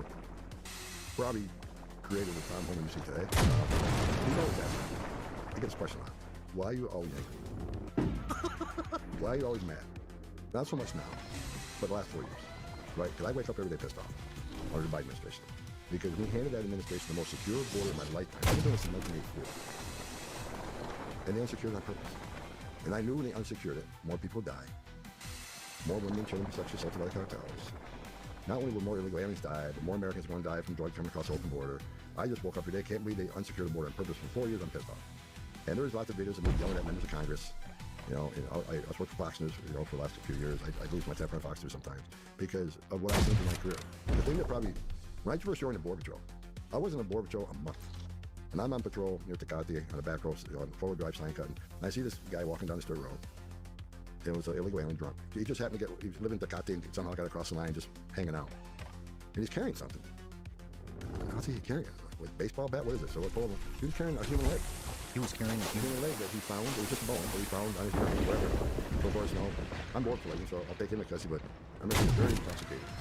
And probably up the sheriff, maybe ran an investigation. But I was in a month. Coming from upstate New York, and all of a sudden we could put on the southern border and just see something from themselves. It was like it was Iowa. It wasn't rare to find a dead body of an illegal alien that was making a journey and died making that journey because the smugglers don't care. If you get sick, they're not calling 911 because that alien means nothing to them now. He's not going to get paid to get into this final destination. They just leave him there to die. I can't tell you how many aliens we find near death's door making that journey, and we actually rarely get them help and save them. But the thing that really, really affected me was two things. Number one, talking to a little girl about 9 years old that was part of the smuggling team, who was raped multiple times by members of the criminal cartel. 9 years old? Yeah. And let me tell you something, as tough as a guy you want to be, when you sit down again, you talk to this little girl, and everything innocent, pure, has been ripped from her. Where you can tell that she has no faith in humanity. I mean, this little girl's world was destroyed. She's never going to be the same. I don't care how much counseling she gets, right? And I'm a father. And you think, how can someone do that to such an innocent little girl? And it really changes who we are. I mean, it's just like, I can't believe there's a human being out there that would do that to a girl. Remember, the cartels are animals. They don't care about these people. These people are commodities. And there's been several instances where, women and children that I've been involved with through investigations were sexually assaulted by the cartels as, demanded as part of crossing them, either across the desert or over the river, or just take it, just rape them for the hell of it. I mean, and I've seen rape trees, where these smugglers are just hang panties up in trees for a trophy. And with a 9-year-old girl shipped me, because then you realize just how inhumane these people are. The thing that probably shaped me the most was back in, I guess, 2003. I was in Dallas, Texas, giving a speech to the International Association of Chiefs of Police. We just became ICE less than a year earlier. They took customs and immigration made ICE. So I was there to explain this new agency and how we can work together and collaborate. I remember getting an emergency phone call from Washington, D.C. John Morton, who was the director at the time, but was actually his deputy, Mr. Belcher, called me and said, hey, you're in Dallas, you need to get down to Victoria, Texas right away. There's a tragedy down there, and we want you to go down there and take over the investigation. Because they knew, at the time when I was assigned to headquarters, they knew I spent most of my career, as I said, in smuggling and trafficking cases. So they flew me down there in an Air Marine plane, and I landed down at the crime scene. When I got there, the sheriff, I think it was the Texas Ranger, walked me to the crime scene, and said, okay, it's yours. So I remember walking up to there's a tractor trailer, and there was 19 people baked to death in that tractor trailer. 19 people? Baked to death, died. Baked? Baked. They're in a steel box, tractor trailer. Steel box, black, no air, in the middle of summer. And so I get up to the crime scene. I walk to the crime scene right away. There's just a trailer here. The truck's gone. He unhooked it and he left, the driver. So I walk up to the crime scene, and all I have is a suit. I'm wearing a suit because I was giving a speech. I left. I didn't get back to the hotel and get my stuff. I went straight to the scene. So I get there and I walk up to this tractor trailer. Right away, I see several bodies on the ground. Because when those doors finally opened up, the people were such a rush to get air that they knocked some dead bodies out of the truck onto the ground. So I know some dead bodies on the ground there. Then I got to the back of the tractor trailer, and I looked in the back of the tractor trailer, I just see dead people. Most of them in their underwear because they were trying to get some relief from the searing heat. And right away, so I looked at, I keyed on a little boy. And he was partially covered up by who we later found out was his father, who was protecting him. And I keyed in on him. And he was wearing the same color underwear that my little boy had. Same underwear. And I had a 5-year-old son at the time. So right away, I keyed in on him.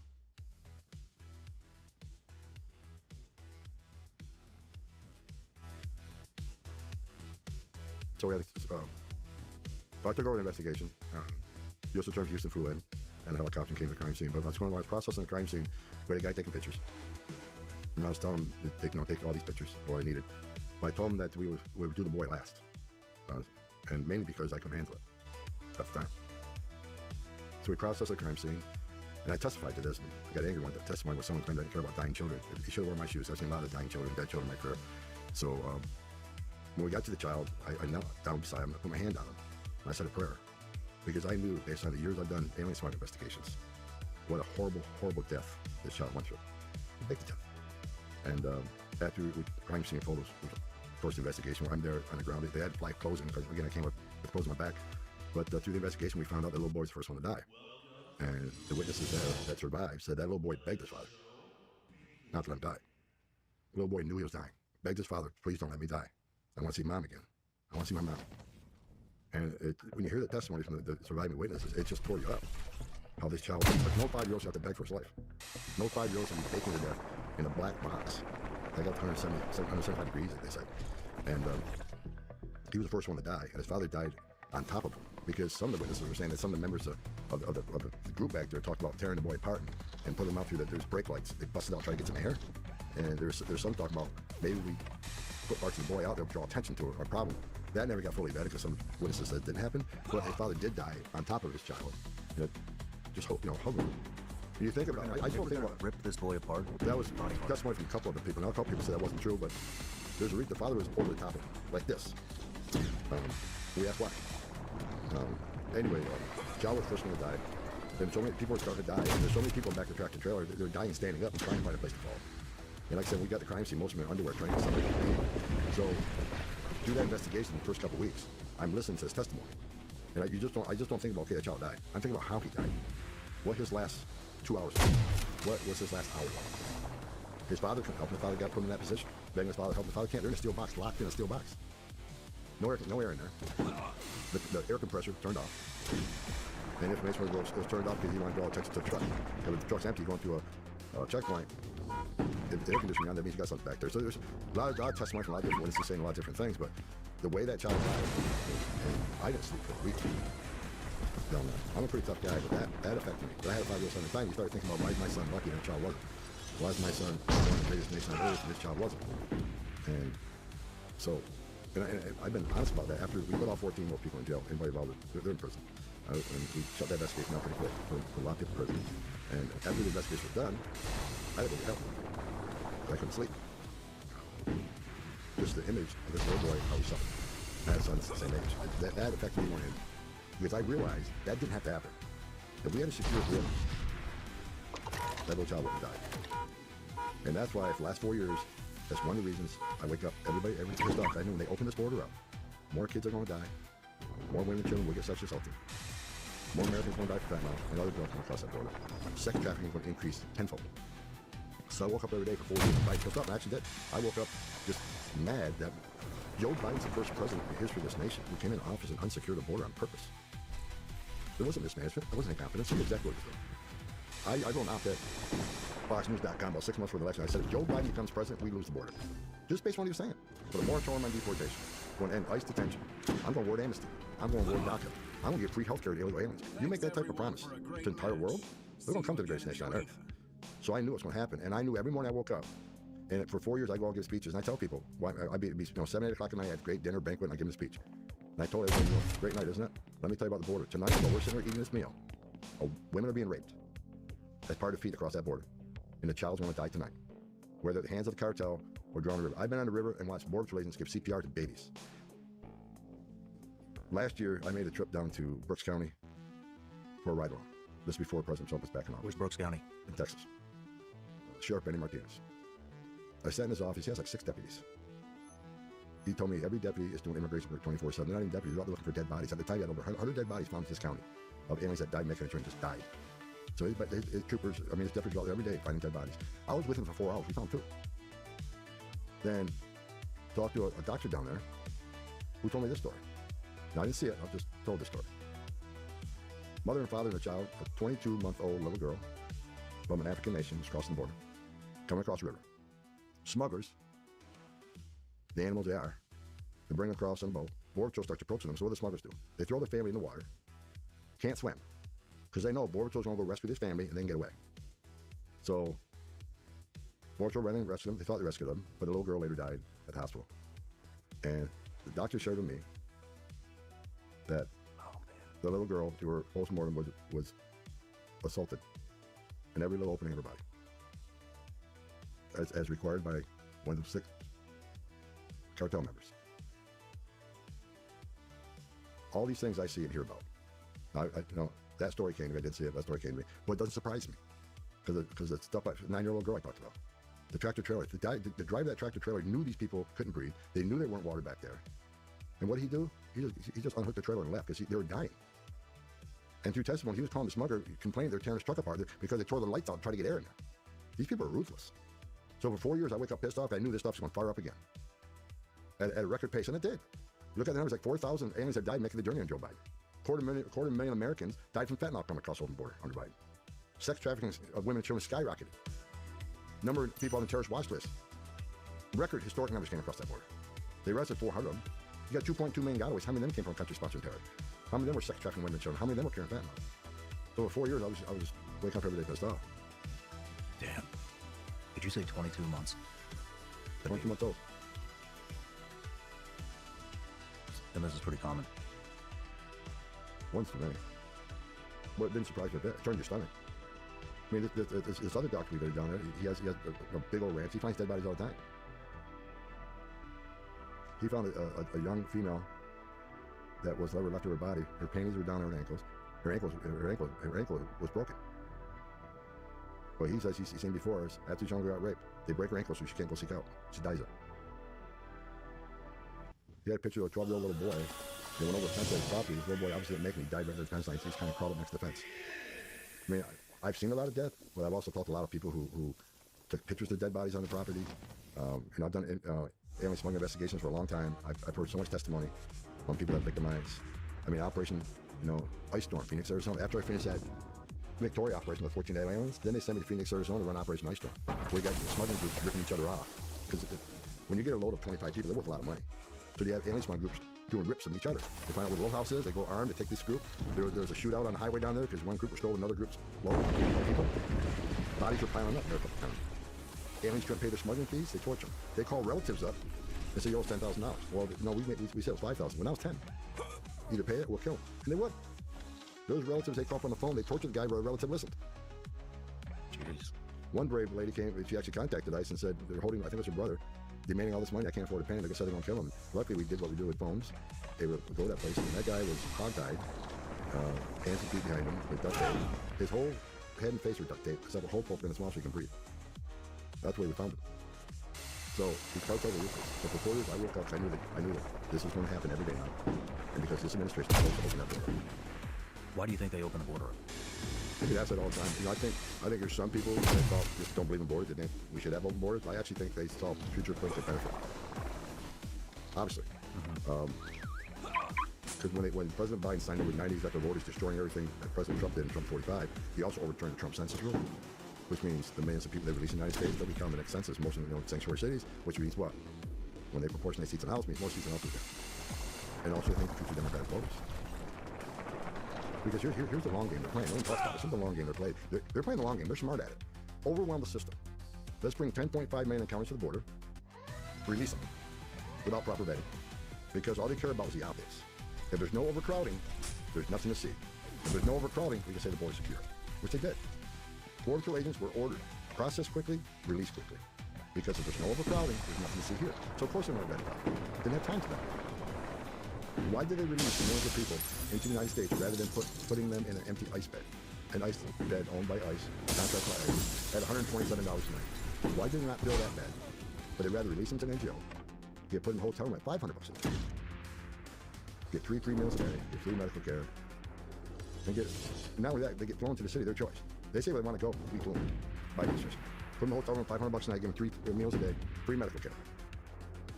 Why did they do that? Instead of putting them in an ICE facility at $147 a night. Because they knew exactly what they're doing. They know if they go into ICE detention, they get a hearing within 40 days. Based on real data from the immigration court, nearly 9 out of 10 people who claim asylum will get ordered removed if they don't qualify for asylum. They get removed. That's not what they wanted. Overwhelm the system, because once you're out of the system, you got the detained docket. Immigration court prioritizes the detained docket. But once you release them, now they're on the non-detained docket, sitting in a hotel room. Hearings are going to take 3, 5, 7 years, depending on what location you're in. If you want to exhaust all your appeals, maybe 9 years.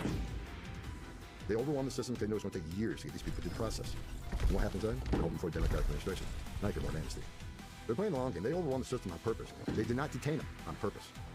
I mean, not only that, I mean, I don't know how true this is. I don't really believe anything in the media these days, but I read something maybe a year ago or so about the BCP-1, I think it's called the BCP-1 app, where they could go on, claim asylum, and then the USG will send a plane down to get them and fly them to countries. Is that true? Yeah, what the Biden administration did, towards the end, they knew that immigration was a big issue in the election, right? So they tried to claim that border numbers are way down. Boy, we fixed this problem. It's down 70%. No, it wasn't. They created 2 programs out of thin air, called them legal pathways. They weren't legal pathways. The border numbers didn't really go down. They went down maybe 17%. If you count all the programs they created. So what they did was, okay, we got millions of people coming across the border illegally. So let's create the CBP-1 app. That same population can simply go to an app, make an appointment, come to a port of entry. They won't call that illegal entry. Same population, they just bring them to the port of entry. Well, this is a legal pathway. Thousands of people come to the port of entry. Then they created the CHND.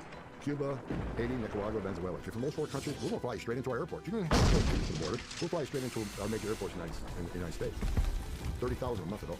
30,000 a month. Is this the shit that I saw at the airport? I would be at the airport, you know, traveling, going wherever, and I would see these people get rushed up to the front of the line. And they're always some type of. That's what that was. Most likely. So they created CHNB. They created a CBP-1 app, bringing thousands of people what they call legal pathways. So if you add what they did through the CHNB and the CBP-1 app, plus what the Border Patrol still catching, the border numbers didn't go around that much.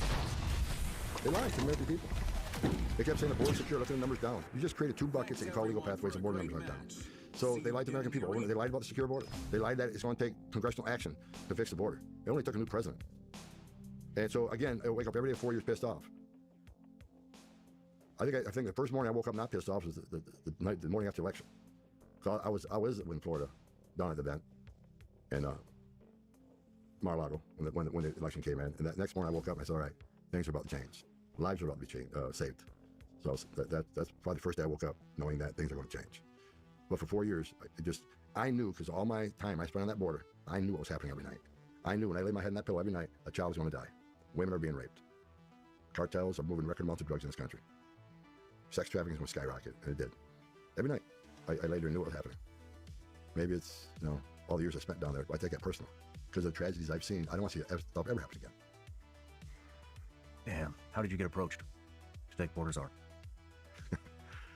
Let me go the first time I worked for President Trump. True story. I was the third in command of ICE, Executive Associate Director for ERO, Enforcement Move Operations. In the time I spent there, we removed, I don't know, over a million illegal aliens. And I was there in that position for 3 years. But after 8 years of Barack Obama, it was Hillary Clinton versus President Trump. I was convinced Hillary was going to win. Convinced. I think most America was, because she was so far behind the polls. So before the election, I announced my retirement, so I had it. After 8 years of Obama, I'm not spending 4 years. I'm not going to do it. So I signed a contract with this company that paid me 3 times as much as I made for Ice Guy. So I signed the contract, announced my retirement. I gave him 120 days. I will leave in January, right after, the inauguration. Well, my retirement party, anyway, back up. So the election happened. So next morning I wake up, and my wife's saying, "Run for him." Right? Now what are you going to do? Well, I already announced my retirement, already signed his contract, so I got to go. I already got these things lined up. So at my retirement party, a lot of people show up. Saddest day of my life, January 2017. Because after over 3 decades doing the job, that was my last day. And when you carry a badge and gun, you do this job for so long, it becomes a big part of who you are. And I knew that day I was going to leave that building, and I'm homeless civilian for the first time in 34 years. So at the end of the retirement ceremony, I was shaking hands with my wife, and I got an emergency phone call. John Kelly, who was the Secretary of Homeland Security. So I took the phone call with John Kelly, and he says, "Tom, I know this is bad timing, but the president, like you're staying around the agency, which is going to be a 2-step promotion." I said, "Sir, it's bad timing. I just retired." He goes, "No, you didn't. Paperwork on my desk has been signed." So I said, "Well, sir, all due respect, my family's been through an awful lot. Multiple moves, death threats, protests at my home. I says, I got to talk to my family about this. Plus, I signed a contract with this company. I don't know what my legal obligations are on that. This is a Friday. I said, can I have till Monday to think about this? He goes, certainly. I remember what he said before I hung up with. Let me leave you with this thought, Tom. I remember this word for it. He goes, Tom, the President of the United States is asking you, a career law enforcement officer, to serve your country a little bit longer. He needs your help now. I'll call you Monday at 600. So, on the way home, my wife asked me about this phone call. I told her. She looked at me and goes, hell no, not doing it. We've been through too much. I said, but it's the President of the United States. So I don't care. Been through too much. So after a weekend of fighting, Sunday night, we were laying in bed. She asked, what are you going to do? I said, what do you think I'm going to do? She goes, you're going to do that, aren't you? I said, of course. President of the United States. She's asked me to help. I won't stay. And she, God love her. She said, okay, I'll support you on it. So the next day, he called me up and said, what say you? I said, let's do it. So the next day, I show up at the ICE office to the amazement of hundreds of people who gave me great gifts Friday. Thought I was leaving. And the first people I ran into in my office were ethics attorneys who had a list of all the gifts I got. Said, you got to return all these gifts because these are all your employees now again. I remember saying, there's a $500 gift certificate your wife got. I need that back. I said, look, guys, she's already pissed. I said, let me write you a check for the $500. I'm not going to ask her to take it back. So they took all the gifts back, which is cool. And the next day, I'm on Air Force One, the president. That's the first time I ever met the man. Wow. I asked him, what's my marching order? He says, do your job that you haven't been able to do for the last 4 years. Now he wants you to do it. Go enforce law. So fast forward a second time, I'm actually out to dinner with my wife. And my cell phone's sitting on the table, and we were eating. And all of a sudden, the phone goes off. And she called it right away. POTUS. Came up, call ID. She goes, oh my God. She goes, what's he want? So I excused myself, went outside, and President Trump. He made it, he asked me to come back.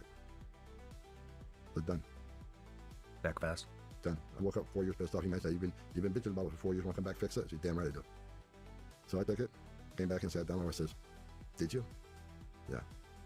She goes, good. Because you've been pissed off every day. If you don't go back, you're going to be pissed off next 4 years. You're going to go back and fix it. So, and God bless you. It's a hell of a pay cut, but I wake up every day like a kid in a candy store because I think President Trump's the greatest president of my lifetime. As a border guy, an immigration guy, is Trump 45 unprecedented success, the most secure border we've ever had in my lifetime. Now, the number's even better. As we're talking right now, we got the most secure border in the history of this nation. President Trump did in 7 weeks what Joe Biden wouldn't do in 40 years. Wow. And I got a great team I work with every day. I know you mentioned earlier I got the Man of the Year Award and Border Hero Award, but you need to know at both of those exceptions, I accept it in the honor of President Trump. He should be the Man of the Year. Because without him, we couldn't be doing what we're doing right now on the border. And I also took it down to the men and women of the border patrol and ICE. We strap a gun to hip every day, defend that border. Hang out the rest of the worst. I'm this guy at the White House coming up with strategies and policies and putting out ways I think things should be done. It's the men and women carrying a badge and gun who deserve that award, so I took it in their honor. And President Trump, again, the game changer. I work with a team, Steve Miller, the architect. Steve Miller's probably the most brilliant man I've ever met. Like him, I love him, the guy's smarter than hell. I work with a team, and look at the President Trump brought in, because there's all of government on the border, all of government. You got DOD, you got DOJ, right? You got Pete Hegseth, you got Pam Bondi, you got Cash Patel, you got Secretary Null. If you bring that weight onto this issue, and that's why the success is the way it is, because you got one hell of a team. That's the dream team. Man, you guys locked it down quick, from my understanding. And in interior arrests, we've arrested about 3 times more criminals in a few months than Joe Biden did in a year, but people always ask me if I'm happy with the numbers. I'm not happy. I'm happy that we got a hell of a lot more than Biden did, but we need to get much more. A lot more. Because we know there's like 700,000 illegal aliens with criminal convictions or criminal charges walking the streets of this country. We got to get them. So we got a lot more work to do. Doing good, but it's not good enough yet. We'll get into all that. I want to talk about some of the stuff that has been coming through the border and how that happens and the motivation behind it and all the stuff that the cartels are in, which is more of I think it's more of your previous life when you were a special agent. So when you talk about these little girls getting raped coming across and little boys dying and they're getting locked in these Connex boxes with no air and 100-degree plus weather, where does this all initiate from? And what countries are using cartels to funnel them in? Border Patrol people under Joe Biden arrested people from 180 different countries. That's almost every country in the world. The whole world came to this country because they knew you could cross the border, get released within 24 hours, get a free plane ride to the city of your choice, get a free hotel room, 3 meals a day, free medical care. Actually, I think it was 181 different countries. Are the cartels facilitating all of this? Oh, absolutely. Criminal cartels like the Jalisco cartels and New Generation. Some of these cartels are in 45 countries around the world.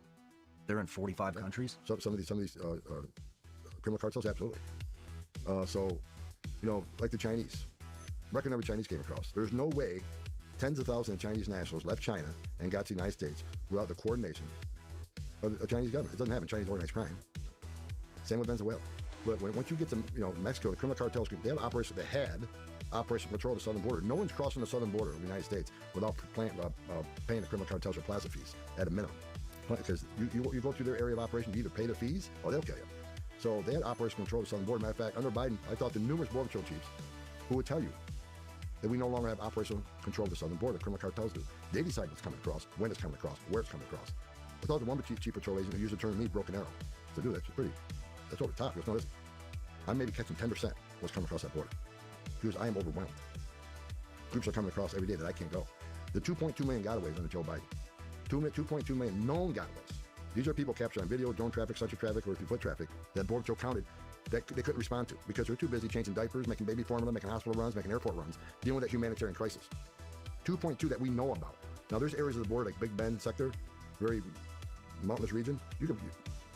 500 people go through that area a day, you wouldn't even know about it because we didn't have the technology there. But 2.2 million people crossed the southern border, weren't apprehended because Border Patrol was so busy dealing with this humanitarian crisis. Who are they? And I mentioned earlier, they arrested 400 people on the no-fly list. Their watch list came across the border. You and I both know terrorists are trained to evade law enforcement. So who are these 2.2? Why did 2.2 million people pay more to get away? Because we already talked about you pay two amounts of money to the cartel. You pay one amount of money to get to the border. You see a green uniform, turn yourself in, claim asylum. Cartel's job ends at the border. Well, if you want to get away, if you want to get to New York without being processed or vetted or fingerprinted, you pay a lot more. So why did 2.2 million people pay more not to get a free airline ticket, not to get a free hotel room, not to get free meals, not to get free medical care, and not to get work authorization? Why did 2.2 million people pay more not to take advantage of that giveaway program? Because they want to be vetted. They want to be fingerprinted. That scares the hell out of me. It scares the hell out of everybody. 2.2 million. Yes. How does it work? How does it work if China's trying to get people smuggled into the country? I mean, or Al Qaeda or Taliban or Al Shabaab? There's so many smuggling routes we can't cover them all, right? So, I guess what I'm asking is, how do they get in touch with the cartels?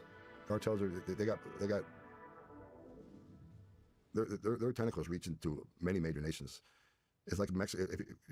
Chinese, they deal with Chinese organized crime who has connections to criminal cartels in Mexico or Central America. There's so many routes. Some routes come through Canada. Not many, but there are a few that come through Canada. Most come through the southern border because you got over 2,000 border there. You just can't control it all. Some come up through the Darien Gap. Some fly into Mexico City at the airport. Depending, a lot of Chinese fly straight into Mexico. It depends where you're coming from, what cartel you're dealing with. There's so many different routes. Colombia. I mean, there's South America. Some make a maritime trip to South America, come up to the Darien Gap. Some fly straight into Mexico. There's just so many routes, and that's one of the toughest jobs about securing the border. It's better to almost play the away game, attack the cartels down south rather than get to the border, and we've done that very well. I mean, Darien Gap, thousands of people crossed the Darien Gap. Yeah. The Biden administration said they're going to shut it down. They never did. Is it shutting down now? It's not shut down, but the traffic's going south. Traffic on Darien Gap is southbound. So human smuggling is a major financial component to the cartels. Oh yeah. That's why I saw the cartels in Mexico the last few years. There's a battle going on in Mexico. Cartels are fighting one another because they made record amounts of money, not only drug smuggling, but trafficking of women and children, for forced labor or sex trafficking, smuggling of aliens. They're making more money than they ever made. So cartels started fighting each other for control of the plaza. Who owns this plaza? Because there's so much money being made.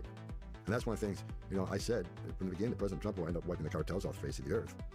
And that's why I think he designated them terrorist organizations, because they've killed more Americans than every terrorist organization in the world combined through the drugs and what the cartels have done. So now that we designate them terrorist organizations, and now that we shut down the pipeline at a 96% rate, we're hitting them where it hurts in the pocketbook. I think, I hope I'm wrong, I think you'll see the violence escalate in southern border. They're not going to go away. They're going to try to get their product through. And now we got DOD on the border along with border patrol agents. I feel it's a matter of time before there's an armed encounter of some kind. How does the sex trafficking work? That's just a big topic it's what I go to sleep thinking about all the time, and I've covered it. Well, some sex trafficking is, a lot of it, you pay your smuggling fee, you go to the smuggling group, let's say you owe them $10,000. You don't have the money? Okay, well, you work for it, you're going to get northbound. There's various ways to do it. This is one of the ways. To get northbound, okay, here's what you're going to do to pay us back. Oh, you're not going to do it? Okay, well, we know where your family is, we'll kill your family. We'll kill you. So a lot more force in the sex slavery. Of course, children are just sold into it, they don't have a choice. Here in the States? Absolutely. Absolutely. What does that look like? ISIS already found children working on ranches and in factories, in forced labor. I mean, we're attacking the trafficking really hard. The sad thing is that we're one of the biggest customers of it in the United States. Yeah. Either sex trafficking or forced labor trafficking. And some of the forced labor trafficking, they're never going to pay the fee off. When I was head of the office in Dallas, some of the Asian massage parlors that we investigate had their passports were being kept from these women. They couldn't leave. They were locked in the facility. Forcing them across the streets and pay off smuggling fees, which they'll never pay. So a lot of this, the trafficking, forced labor, and sex trafficking, the alien doesn't even know what they're getting into to get here. They're forced into it, pay off cartels. And like I say, these cartels are ruthless. They know where your family is. They'll threaten your family. One of the most despicable things about losing control of the border is the trafficking issue. Under Joe Biden, it's estimated 500,000 children are trafficked in this country, smuggled in this country. That they release as so-called sponsors. Sometimes it's family, many times it's not. Again, go back. Secretary of HHS, Becerra, I saw him give a speech on stage how quick they're releasing these people. They're releasing these people quickly. For sure. Because all you care about the optics and overcrowding, not a problem here. They're released so quickly, proper vetting wasn't done. So you heard the media reports like 300,000 children that the Biden administration couldn't account for. They called them check-ins, weren't there. And they tried to contact them, couldn't contact them. So Trump administration, we are actually looking to try to find these kids. We already found some, but already found some in forced labor. And but it's difficult. Out of all things, when President Trump hired me, he says, I want to secure the border, run a deportation operation, and find these kids. The border's pretty secure right now. Most secure we've ever had. Numbers are doing pretty good on deportation, but again, I gotta do more, a lot more. The kids are the toughest part. Because you're trying to find children, and it's difficult to find children because you and I, we have a footprint. We have a digital footprint. You own a home, you own a car, you got to pay bills, you got to pay the card, we can find you. We can find you. Kids don't have a digital footprint, so we got to count on the digital footprint, whatever sponsor you do. And through the whistleblowers at HHS, many of these sponsors weren't fingerprinted, identification wasn't verified, they didn't do DNA testing. So now we got to try to find kids who release the sponsors that don't want to be found. Some of these sponsors have already sold the kid off to somebody else. So this is the most, out of three rails I'm involved in, this is the most difficult one. How does it work? How are they selling kids? What's that marketplace? Where is it? Is it on the site? You gotta be part of the inner circle, but a lot of us through the dark web, a lot of us through the internet. I mean, even, not only for trafficking, you get job driving a load of aliens from the border on the internet. They're using using apps to do that. Whether it's Instagram or maybe during the Biden administration, they're hiring college kids, high school kids to drive loads through an app. Social media. Social media is a big tool to use in all this. Are the Americans the end consumer of this? Many times. Like we've done investigations where, illegal alien population sometimes are the customers, but a lot of it's Americans. And it's sad that this country is a customer for that type of activity. Yeah. I remember I was 20 years ago, I was teaching a human trafficking course at the FBI Academy over in Budapest, teaching the Eastern European countries how to look at human trafficking. So I'm giving this course, and one of the members in the audience reported that.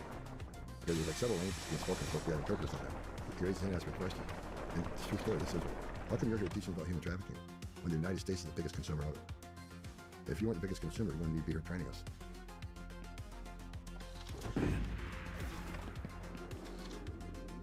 Tom, let's take a quick break. Come back, I want to get into some terrorism stuff. Did you know Fast Growing Trees is the biggest online nursery in the U.S. with thousands of different plants and over 2 million happy customers? Fast Growing Trees makes it easy to get your dream yard. Order online and get your plants delivered directly to your door in just a few days without ever leaving home. Their Alive and Thrive guarantee ensures your plants arrive happy and healthy. Plus, get support from trained plant experts on call to help you plan your landscape and learn how to care for them. I've learned so much, and the plants they sent me look amazing. I'm ordering oak trees to plant at my new studio, and I can't wait to show you. This spring, they have the best deals for your yard, up to half off on select plants and other deals. And listeners of our show get 15% off their first purchase when using the code SRS at checkout. That's an additional 15% off at fastgrowingtrees.com using the code SRS at checkout. Now's the perfect time to plant. Offer is valid for a limited time. Terms and conditions may apply. Go to fastgrowingtrees.com for details.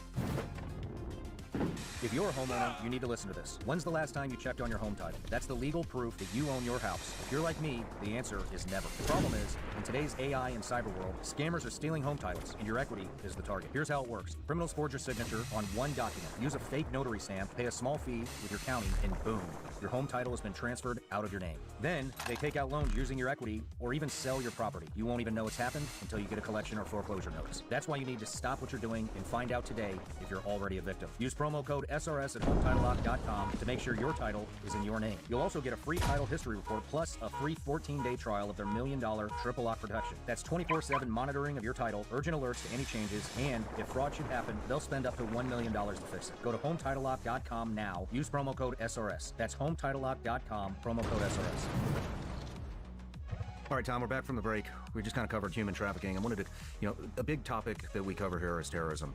And just from my former background, and we've had former CIA targeter Sarah Adams come on here to talk a lot about who's here. She says there's at least 1,000 different terrorists that have infiltrated the border. I was just wondering, what kind of insight do you have on that? Well, we really don't know. I mean, the intelligence community has one number. Again, I go back to the 2 million gotaways in Joe Biden. 2 million people crossed the border and weren't vetted, weren't fingerprinted.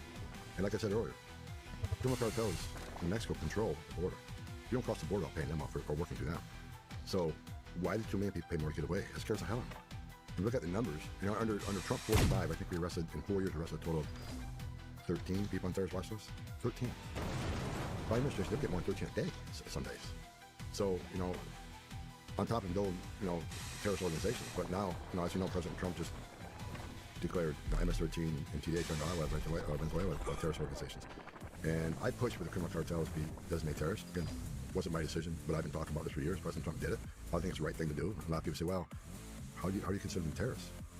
MS-13 and turned out when the criminal cartels in Mexico, because they killed more Americans than any terrorist organization I know of, by 1,000. Not only that, these cartels in Mexico, they killed thousands of journalists, prosecutors, judges. I mean, they run Mexico. Anybody thinks anything different, you're wrong. The criminal cartels in Mexico control that country. They did have operational control of their border. We took it away from them. Do you have insight into the motivations that are happening, not just with cartel terrorism, but more traditional terrorism, like stuff coming out of, Al-Qaeda, ISIS, Taliban, all of these different, Al-Shabaab, all these different, I don't know what to call them. We'll just say more traditional type terrorists. They want to destroy this country. I mean, I'm not a terrorism expert, but I read enough intelligence reports. We know they're here. I said for a long time, now it doesn't matter when, I think it's if. That's my opinion. I think a lot of people agree with me. 2 million gotaways. I've been arrested 400 trying to get in. No one's going to convince me that not a single one of those 2 million gotaways didn't come here to do us harm. Mm-hmm. We were already shut down. Was it 8 from Tajikistan not too long ago that were planning an inside attack? Luckily, the intelligence community got some chatter on that. We were able to shut it down. We got a lot of unanswered questions from the Biden administration. How about the 2 that entered through Quantico Marine Base? That's never been fully, opened up to the American people what exactly that was. We don't hear anything about it. We're looking into it now. But do I think there's terrorists that cross during the Biden administration that's in this country right now? Absolutely. I'd be a fool to say I didn't think so. Do you know how they're setting up at all? I do not. In the country? I do not know. I can just tell you, when it comes to Chinese, record amounts of Chinese nationals across the board. I've been around since 1984. These numbers exploded under Biden. And I know there's no way tens of thousands of Chinese nationals came from China to the United States. No way they came with cooperation with the Chinese government, Chinese organized crime. Just don't happen. I think we all can agree with that. And what scares me more is why are they here? That scares me. We know they're already setting up, places outside of military bases. We don't have the spy boom. Corporate espionage. I mean, and the vast majority, it wasn't like family groups coming across. These were most of them were military age males, which again, it's a real serious national security concern. Why they're here? I think it's being investigated. We're looking into it, and hopefully we'll get some. I'm sure things are being done in the intelligence community. I'm not involved in right now, but deep national security concern. I've said it many times. This open border was probably the biggest national security vulnerability this nation's ever seen, because we don't know who came across, and that over 2 million that known gotaways. And we're not even talking about the unknown gotaways. Places like Big Bend sector where we don't have technology. How many people cross here that we don't know about? How many people came maritime that got away? How many people came through Canada? Because our resources on Canada under Joe Biden, we have very few resources on the Canadian border anyways, right? But half of the border patrol agents on the Canadian border were detailed to the southern border to deal with that mess. And the half that remained on the Canadian border, most of them were sitting at a computer processing southern border apprehensions virtually. So there's practically no lake patrol, river patrol, road patrol on the northern border. So God help what came through the Canadian border we don't know about. What other type of bad actors are coming? I mean, we got human smuggling / sex trafficking. We've got drugs. We've got regular cartel members who are embedding themselves into the local U.S. governments. We have Chinese, which are conducting all kinds of corporate and defense espionage, setting up these huge Bitcoin scam camps. They're spying on our bases.